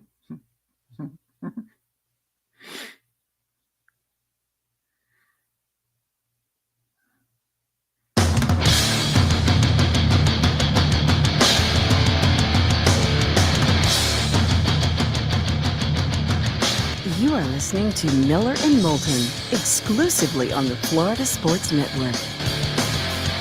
And now here's Mark Miller and David Moulton. The bonus hour on this Tuesday. Thanks so much for being with us. Miller and Moulton, the Florida Sports Network, floridasportsnetwork.com. Miss any part of the show, go to floridasportsnetwork.com and download what you missed. Felipe's good about getting that stuff up there. All right. I mean, he stayed a week for 2 weeks straight now. I mean, you know, this stuff's happening, moving. So, all right. I need to tell you something. And I'm not proud of this. No? No. So during the commercial break, you mentioned, quote, I need a salon. I've got to go to my salon. I need a salon. I need to go get my hair cut. Yeah. I go to the Unquote. same place the wife does now. I go to the, the salon where they give you the shampoo and they pour you a glass of wine if you want while you're sitting there. Really? Oh, yeah, you overpay like a son of a gun, but they give you a nice little, they give you a couple treats if you want. Really? Glass of wine? Glass of wine or a beer if I want while I'm having my haircut. So hair doesn't get in that or anything? No, you just leave it up there where they're cutting. You reach over and take a sip, put it back. Got it. Wow. So you probably get the gel in the hair and everything. Probably. Oh, absolutely. Yeah, I don't, nothing. Blow dry the whole thing. No, I don't let them do any. Cut it. Just put some water on it, cut it. Nothing else. Nothing else. So I go to a chain. I know that shocks you. Okay. I eat at chains. I get my hair cut at chains. So I used to, by the way, I will say, first 10 or so years I lived in Southwest Florida, I did go to a little salon place. A lady That's that where I you were on liked. TV. Yes. And then I stayed with her, okay, for a long time. A very nice lady. And I went to her private little salon. I was like one of the few guys she had. Oh, yeah. Like I'm the only guy at this place. So Right. So I'm going to my chain. The standard haircut has been the same amount of money for a while, probably close to a decade. So walking in what you got to pull out of your pocket, including the tip, and it's been the same thing forever. Correct. The haircut's $18. I don't put anything. You don't wash it. No gel, no blow dryer, nothing. Okay. We start the clock. If I'm here 20 minutes, something has gone horribly wrong. Okay. And so I'm basically paying $1 a minute. And I hand them $25. Okay. And I'm out of there. So by the way, is that okay? The $7 tip on an $18 haircut? 100%. Okay. So I'm doing okay there. Oh, you're doing great. All right. So, like I said, it's $18. It's right. a chain. They've got the sign on the wall. Okay. The prices are all there. So, done with the haircut. Now, I have more salt than I have pepper now.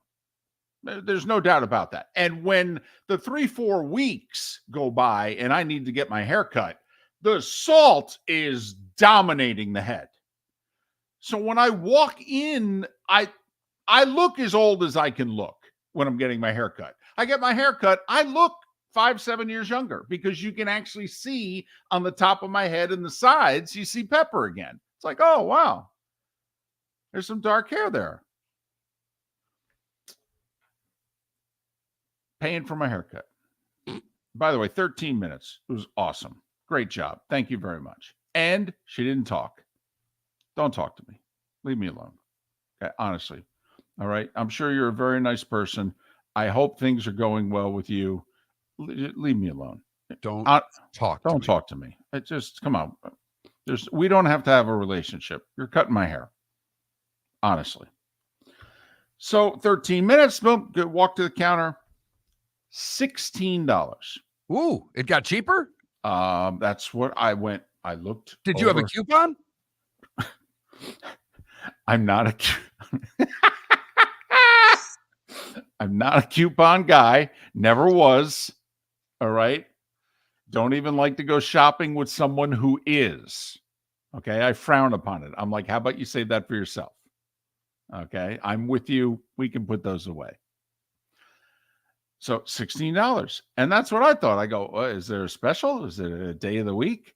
You know, I forget what day I went. I'm like, Is this Moulton Mondays here? What's going on? Right. I go, is this Wacky Wednesday? It's cheaper. What? And I see haircut, $18. And underneath it, it says seniors, $16. Okay, that's not so bad. All right, because 55? I mean, where are they? Exactly right. I'm 57, and I look every bit of it. So okay, 55 and older, $16. Huh, okay. I've been going to these places for years. This is the first time anybody's giving me the discount. Okay, yeah. I look closely. It ain't 55 and older. Oh no, it's 65 and older. Oh no! Did you make them charge you the $2 more? You took it. I just looked at it and went, son of a, and just gave her the $25 so she got to pocket it and just turned around and slinked out of the door.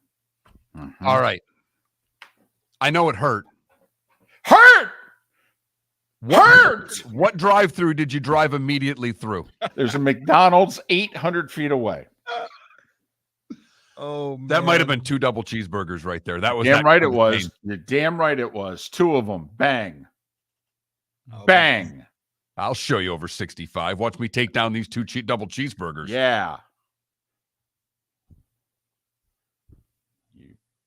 Seriously. Not only that, think about it. David, if I were you in that position, and I'm not joking, I have been very lucky in a couple of areas. But one is that I have no real gray hair to speak. No, you have 4 of them. And I don't know where they are, but I'm just saying you have 4. If that happened to me, I would be right at the salon getting my hair colored.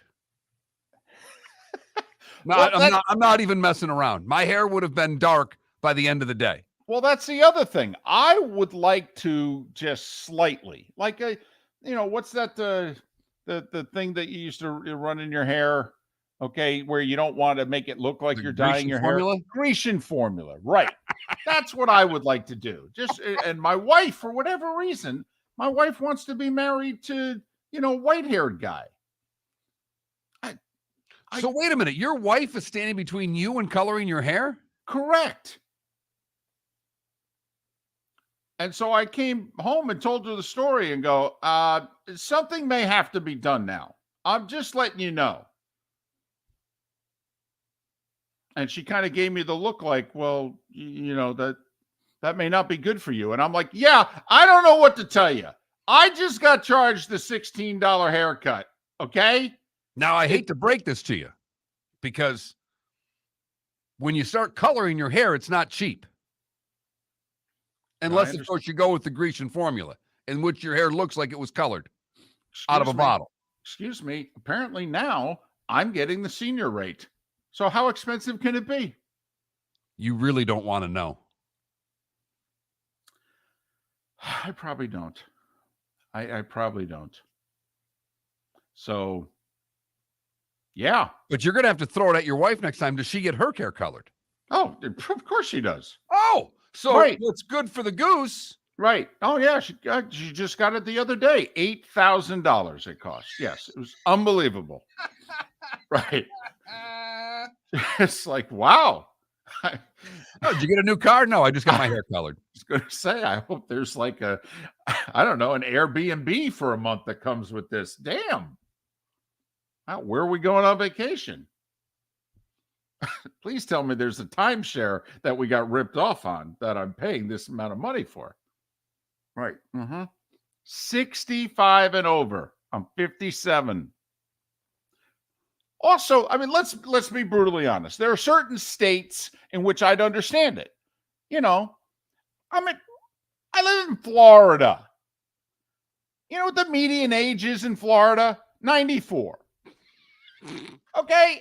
So for you to look at me and come to that conclusion,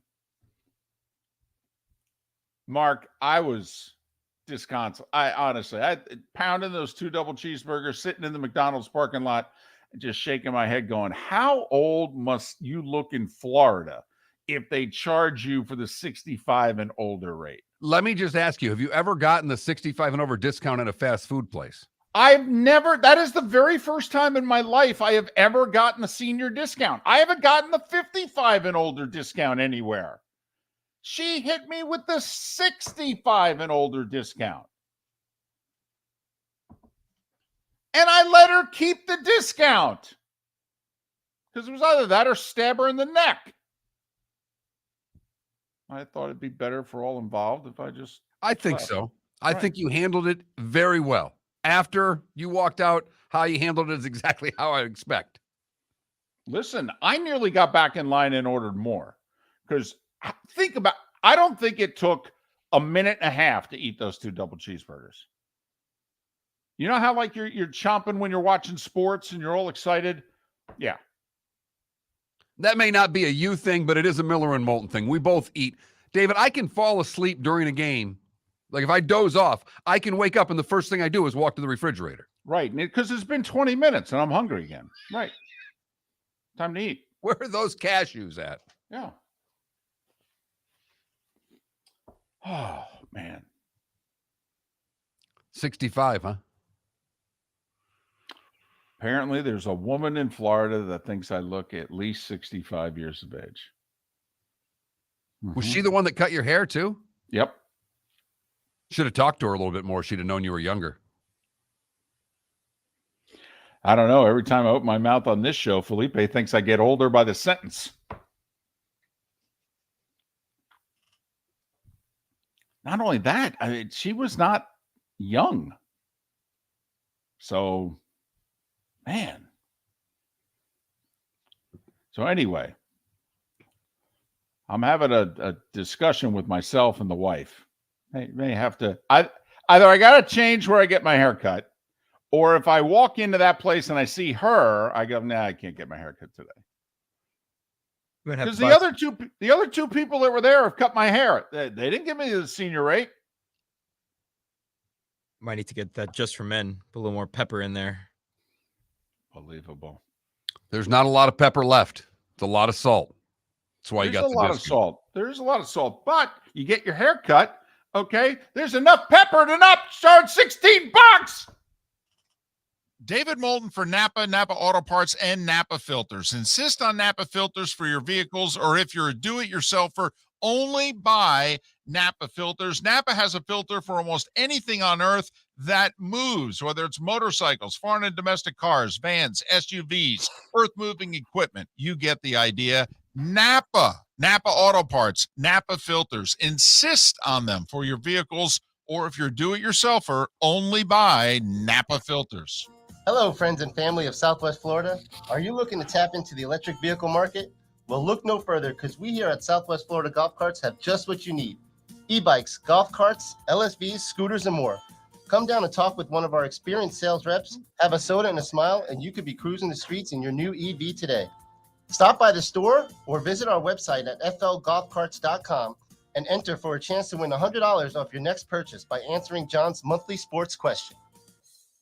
The waterways of Naples are a beauty to behold, and the Bayfront Inn has multiple ways for guests to enjoy the water and have some fun.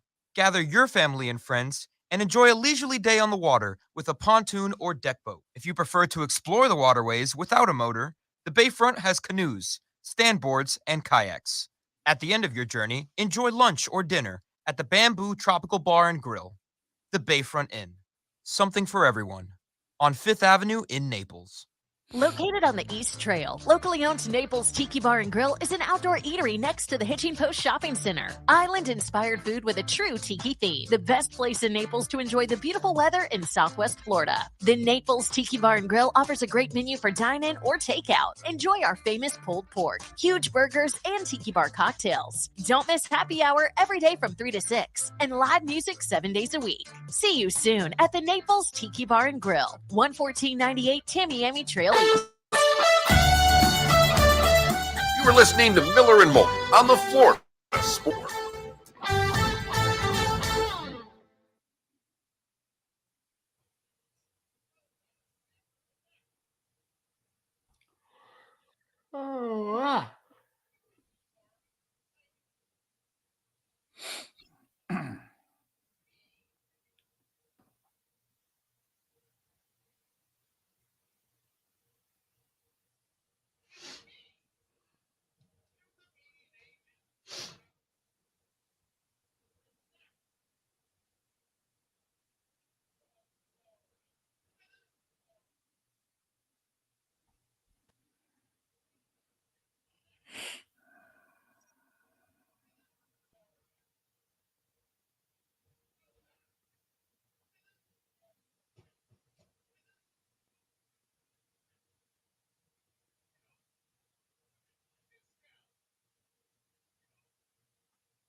guy bet the Celtics a year ago to win the NBA championship, but he bet it for the wrong year.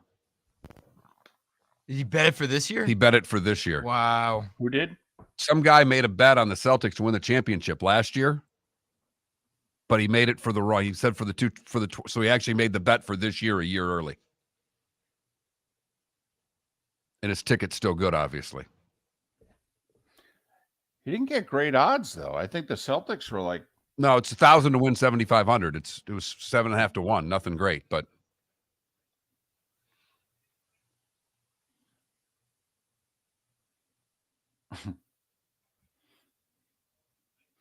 No, Hops, I don't. I mean, Hops, I save clothing if I'm within a size or so of it. So I wouldn't have anything from the 80s. That was 80 pounds ago.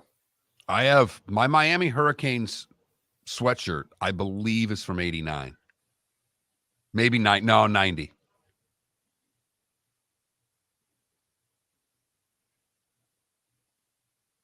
So you have a sweatshirt? You have a 33-year-old sweatshirt? The gray, University of Miami sweatshirt. Oh, yeah. It's an extra large then. It's an extra large now. It fits fine, like a glove.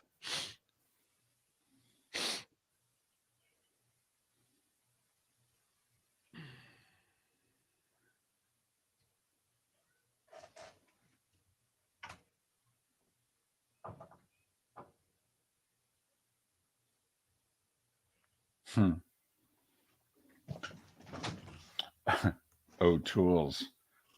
It's one of the 2 bars I worked at in Scranton. That was a rough place. We had a stabbing. We had a shooting. O'Toole's was a rough place. That's where the 2 women got into the fight. Speaking of, did you see the Cleveland Indians fight? It's disgusting. Jeez, Pete. Did you see the 3 little kids that are a row behind? I know. What the hell? It's just...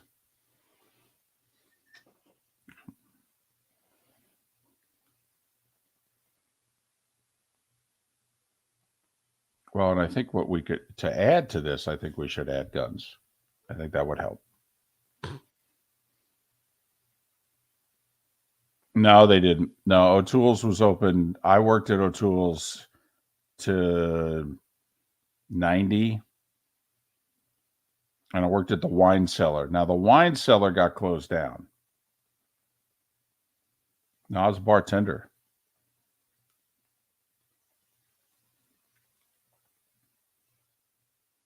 Plus, O'Toole's, I mean, it was a shot in a beer place. We're coming back. If there ever was one.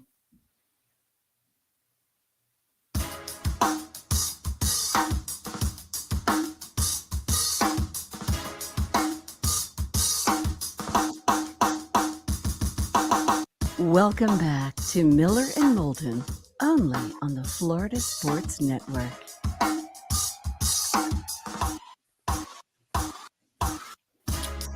Miller and the Senior Citizen here on the Florida Sports Network, floridasportsnetwork.com. Thanks so much for being with us.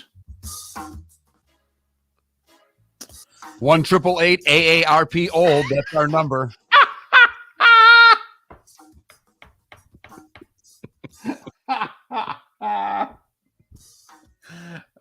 Well, we have been looking for a 1-800 number of some kind. I think we found it. Right. You know, apparently 888 Florida was a bad idea, so we're going with 888 AARP old. Yep. Miller and Moulton, the Florida Sports Network, floridasportsnetwork.com.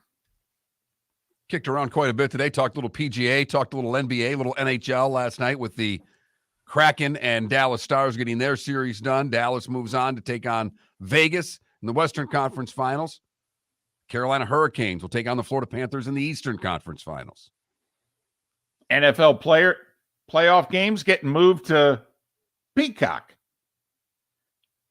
That's right. We need more streaming in our lives. Think about what the NFL's done in a year. Thursday night's on Amazon. Now this whole Sunday ticket's on YouTube TV, right? And now they're moving a playoff game to Peacock. I mean, some of us, we're not ready for this, okay? You better be. I was going to ask you now, do you, outside of live sports, I don't watch anything but streaming anymore. I know. I occasionally will watch a little bit of news. I try not to. It's too depressing. But I watch live sports. I watch the occasional show. I will throw the 4-letter network on if I'm in the house kind of doing things, just more to keep the ticker on, really, than any of the shows. Because if all of a sudden the ticker goes red, I've got to pay attention to it. Usually I don't, but they try to make me think that I do. But outside of that, I got a couple shows on Amazon Prime I watch. I got a couple shows on Netflix that I watch. I mean, are you still watching linear television on a regular basis? Well, Mark, since we have proven in the last segment how old I am, and also how old my wife is, even though the birth certificate says 53, I will say she acts 83. And since she wants me to remain apparently as, white-haired as possible, I mean, we're a couple seniors, Mark, sitting on the couch watching TV. And in fact, she said, because this week, if you watch network television, of which you don't anymore, so I will educate you, this is like the last week of original programming till the fall, till probably October at the earliest. I mean, it's very difficult to get original programming even in September. So my wife turned to me. We have gone through 3 or 4 Netflix shows, but the regular shows that we watch, my wife's into cop shows. Don't ask me why. And we watch a bunch of them. And she said, it's nothing but repeats after this week. We're going to have to find new shows. And I go, yeah, I guess so. She goes, man, we are going to watch everything on Netflix. Okay, I guess we are. So that's where I am. I've got ESPN Plus because I need it for work. And then we do Netflix. But I don't do any of the others. I've been paying for Apple TV apparently for over a year. You've been paying for it, but not using for it.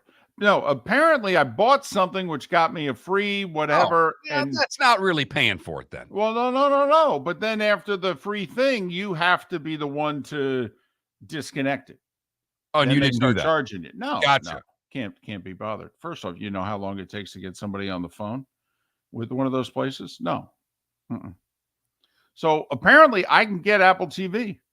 I'm told there's some good programming there. There is, from what I hear. I've not watched. That's Ted Lasso's one of the. That's coming up. I'm paying for it.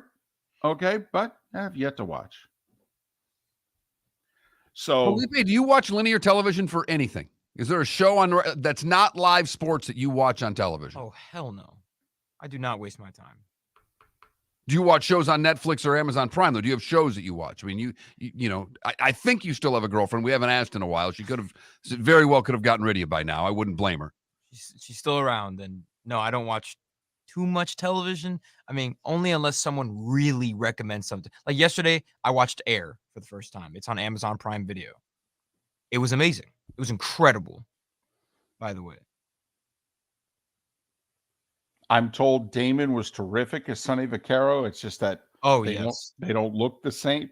So for those of us that know what Sonny Vaccaro looks like, it's a tough match, but that he pulled off the character. Those that know Sonny are like, he actually nailed Sonny. He just doesn't look anything like him.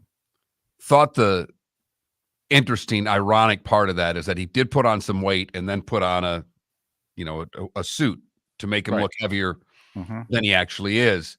And basically, in an interview that I listened to with him, they did the whole suit and the weight for one joke in the whole damn movie. There's one line where that apparently is really funny, and it has to do with his weight. And the whole, they're trying to get him to look like him, but is it necessary? No. But it was for one joke in the whole movie. Better be a really good joke. So, all right. Affleck was a good Phil Knight too. But So anyway, there's where the NFL is. 110 million, by the way, is what NBC deemed the Saturday night wild card playoff game to be worth to put on Peacock exclusively. Last year, that game was Chargers at Jags.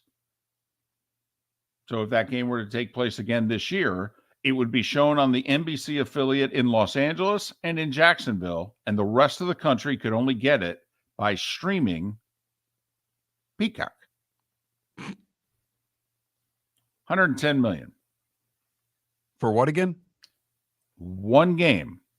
On what network? What streaming service, rather? Peacock.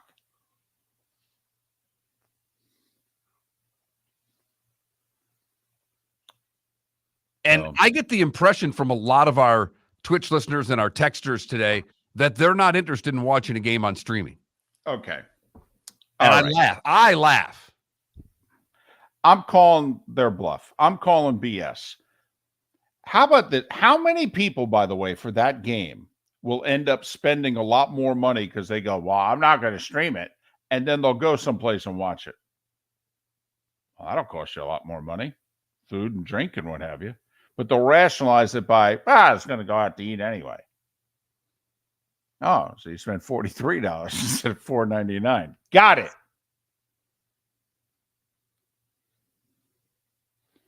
See, Mark, I would do that. Oh, I know. I was making fun of myself there. I think we all gathered why you were doing that. Because it's a whole download an app. What if the app doesn't work right? What if I can't get it on? Then I'm going to have to call my daughter. And if she doesn't answer, then I'm going to have to call Miller. And if he answers, I can't even deal with the grief he's going to give me about trying to get this on. So, yeah, I know where you're at. Think about the public service that the NFL is really doing for like tens of millions of us who are fighting the whole switch to streaming so hard. And they're basically saying, yeah, but come on, you have no defense for us. We're the NFL. You got to have us. You love us. You can't live without us.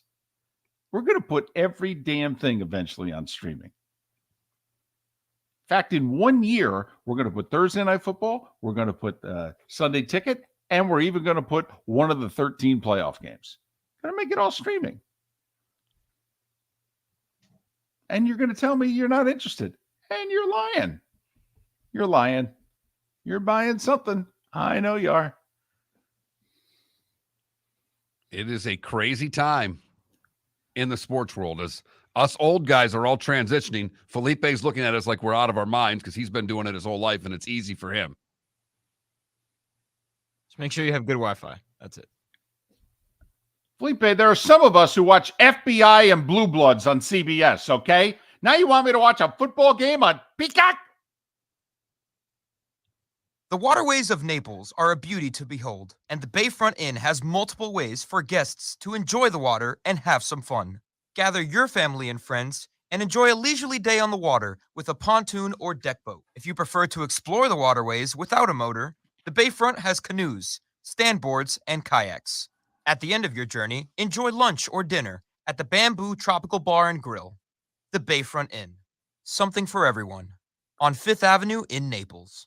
Located on the East Trail, locally owned Naples Tiki Bar and Grill is an outdoor eatery next to the Hitching Post Shopping Center. Island-inspired food with a true tiki theme. The best place in Naples to enjoy the beautiful weather in Southwest Florida. The Naples Tiki Bar and Grill offers a great menu for dine-in or takeout. Enjoy our famous pulled pork, huge burgers, and tiki bar cocktails. Don't miss happy hour every day from 3 to 6 and live music 7 days a week. See you soon at the Naples Tiki Bar and Grill, 11498 Tamiami Trail East. David Moulton for Napa Auto Parts, and Napa Filters. Insist on Napa filters for your vehicles, or if you're a do-it-yourselfer, only buy Napa filters. Napa has a filter for almost anything on earth that moves, whether it's motorcycles, foreign and domestic cars, vans, SUVs, earth-moving equipment. You get the idea. Napa Auto Parts, Napa filters. Insist on them for your vehicles, or if you're a do-it-yourselfer, only buy Napa filters. Hello, friends and family of Southwest Florida. Are you looking to tap into the electric vehicle market? Well, look no further, because we here at Southwest Florida Golf Carts have just what you need.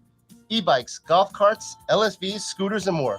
Come down and talk with one of our experienced sales reps, have a soda and a smile, and you could be cruising the streets in your new EV today. Stop by the store or visit our website at flgolfcarts.com and enter for a chance to win $100 off your next purchase by answering John's monthly sports question. You are listening to Miller and Moulton on the Florida Sports Network.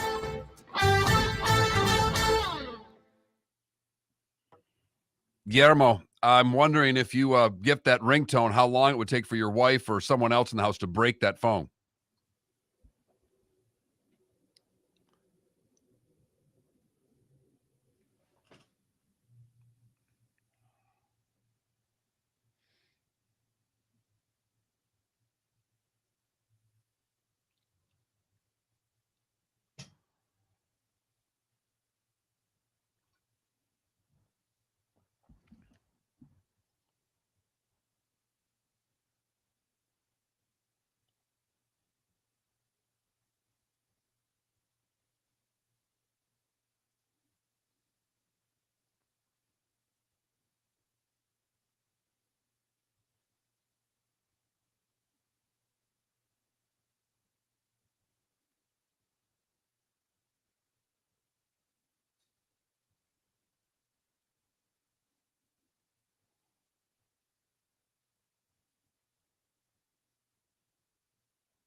David, do you know the most expensive ticket for college football in the secondary market right now?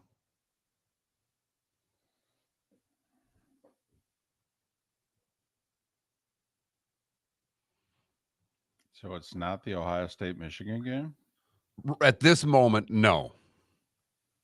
I'm sure it will be by the time it is, but there's one game, believe it or not, that is right now, apparently, according to the tweet that I saw, the highest price ticket out there. Ohio State, Notre Dame? Colorado and Nebraska. Wow. Colorado's home opener. Lower bowl seats are over $1,000. Damn. Oh my. No, that's a dumb question. You have ESPN on right now? That's a dumb question. Does Anthony Davis need to outplay Jokic for the Lakers to win the series? I mean, I think if he matches him, I don't think he needs to outplay him. yeah. I don't think he can outplay. I don't think he can outplay him. By the way, if this playoff run has been in any indication of anything, it's that Jokic is the best center in the NBA, and Embiid is not on his level. And I love Embiid, and it hurts me to say that, but Jokic is just light years ahead of him.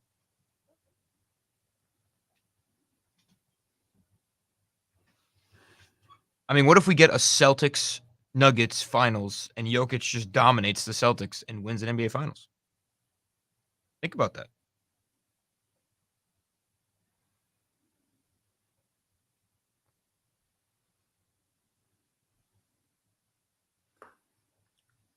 Also, Jokic is one of the greatest centers of all time.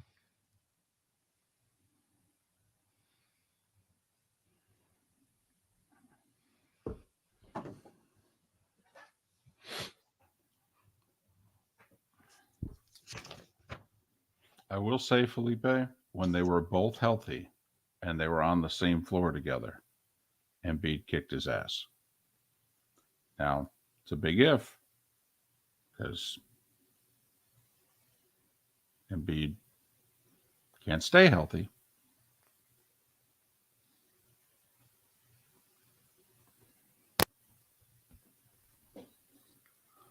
It's why there's two reasons. That performance by Embiid against Jokic, and then the lobbying that was blatantly done so that Jokic didn't win the MVP. But that performance went a long way.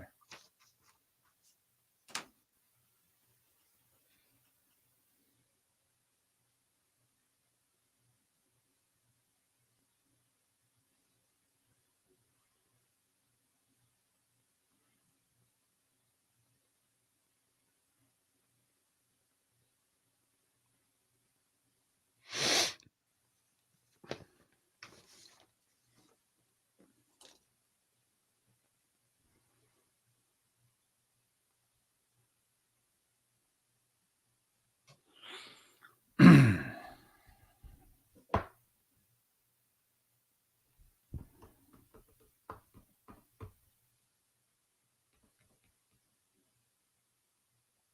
we go.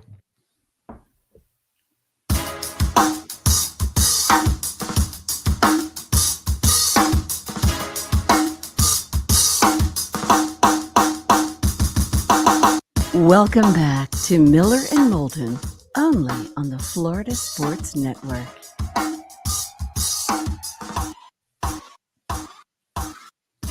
"22 minutes before the hour, 16 until we're out of here. Miller and Moulton, Florida Sports Network, floridasportsnetwork.com. Pat Kerwin will join us on the show tomorrow. He'll be in a good mood. Blades won last night. They're through to the conference finals. Newfie again. Right, rematch of last year.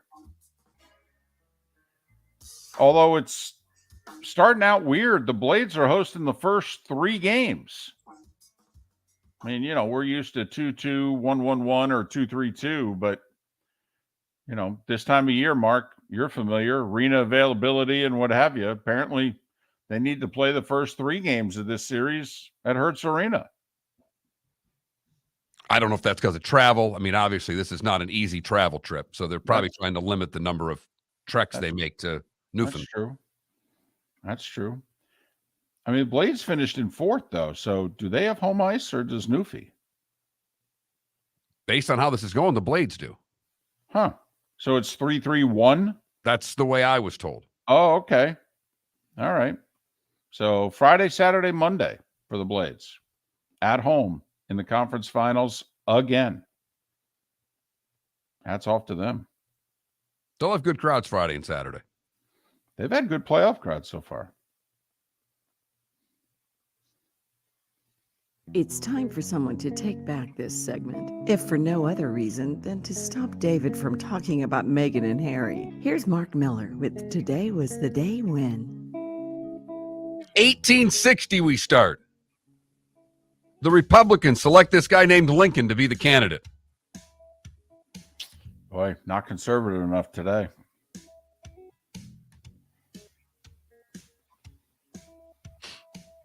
$1939. First American League night game at Shrine Park in Philadelphia. The Indians beat the Philadelphia Athletics 8-3-10. 1965, Jim Palmer's pitching debut. He beats the Yankees 7-5, and he homers in the game as well. And he looked damn good doing it. Darn right he did. Today in 1966, the Beach Boys released Pet Sounds, one of the more groundbreaking albums ever.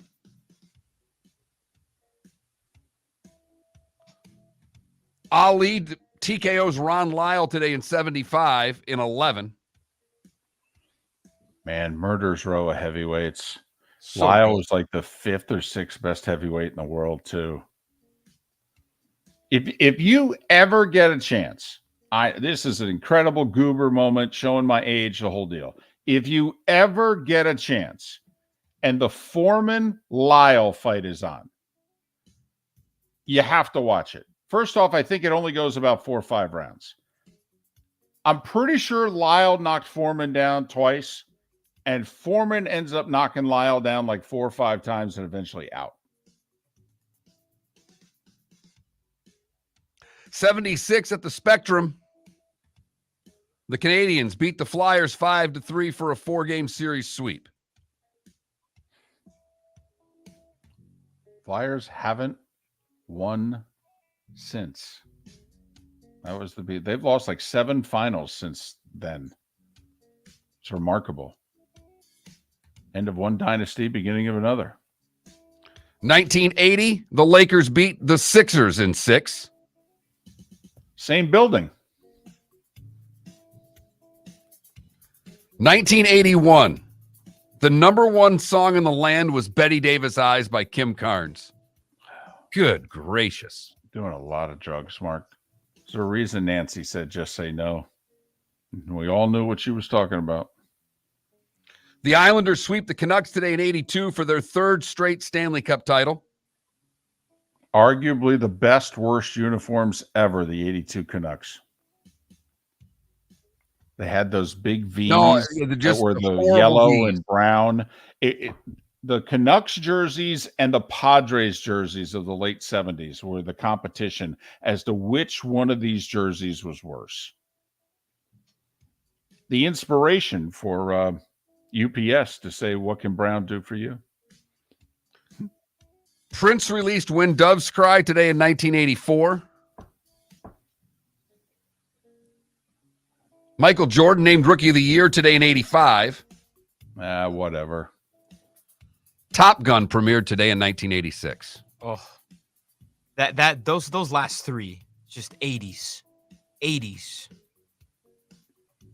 Today in 96, Sammy Sosa becomes the first Cub to hit 2 home runs in 1 inning. And it was 4 years ago that the last episode of The Big Bang Theory aired. Henry Fonda, Liberace, and Billy Martin all would have celebrated birthdays today. Sorry, David. Don't you find it a bit fascinating, the whole disconnect between Sammy Sosa and the Cubs? I mean, is what he did really that egregious? That, listen, he did steroids. You knew he was doing steroids. Don't, come on now. All right, that's number one. But number two, because he left his final game as a Cub in like the 6th inning, he just left.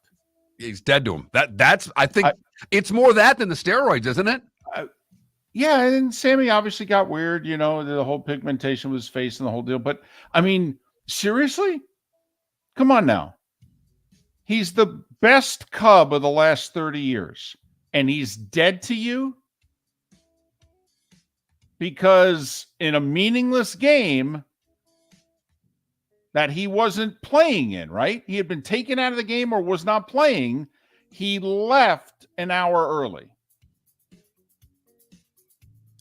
I just find it interesting that he's dead to Cubs fans. Dead. They've never brought him back for anything. They don't honor him. Nothing.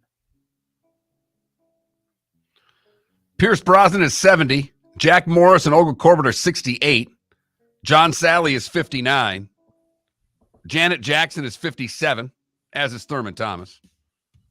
Tucker Carlson's 54. Gabriella Sabatini's 53. Tori Spelling is 50. And Megan Fox is 39.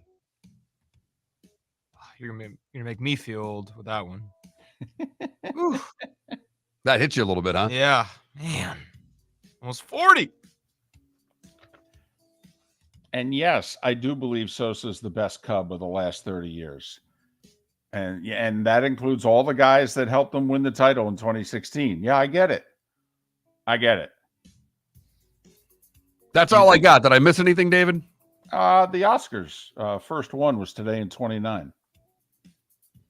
And the only one that I will throw out there, even though probably should have thrown it out there during the network part of the show, Steve Dumick, who's responsible for Sports Talk Radio in Tampa being a big deal, quite frankly. Passed away 4 years ago today.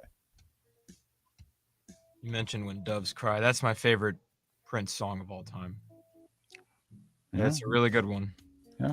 It was the first one off of Purple Rain. It kind of would be the Summer of Prince after that. You've heard folks elsewhere mock Florida is gonna Florida. Well, Mark Miller sees it differently. He calls it the good, the bad, and the ugly. What you got, Mark? Go to Key Largo, where a marine researcher just thought he spotted some trash floating off of Key Largo. So he picked up the trash. Turned out it was a 3-pound brick of cocaine. Damn, that's some expensive trash. He, unlike most of us, turned it into the authorities. Some of us might have tried to sell it quickly. Just saying. For the bad, we go to South Carolina, where Anthony Miller and Simaka Mitchum were pulled over. Simaka was pregnant.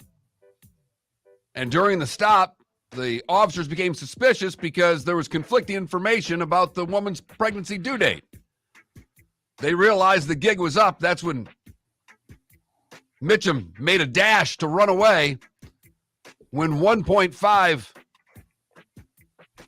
kilograms of cocaine fell out of her rubber pregnancy pouch. Man, we got a lot of cocaine today.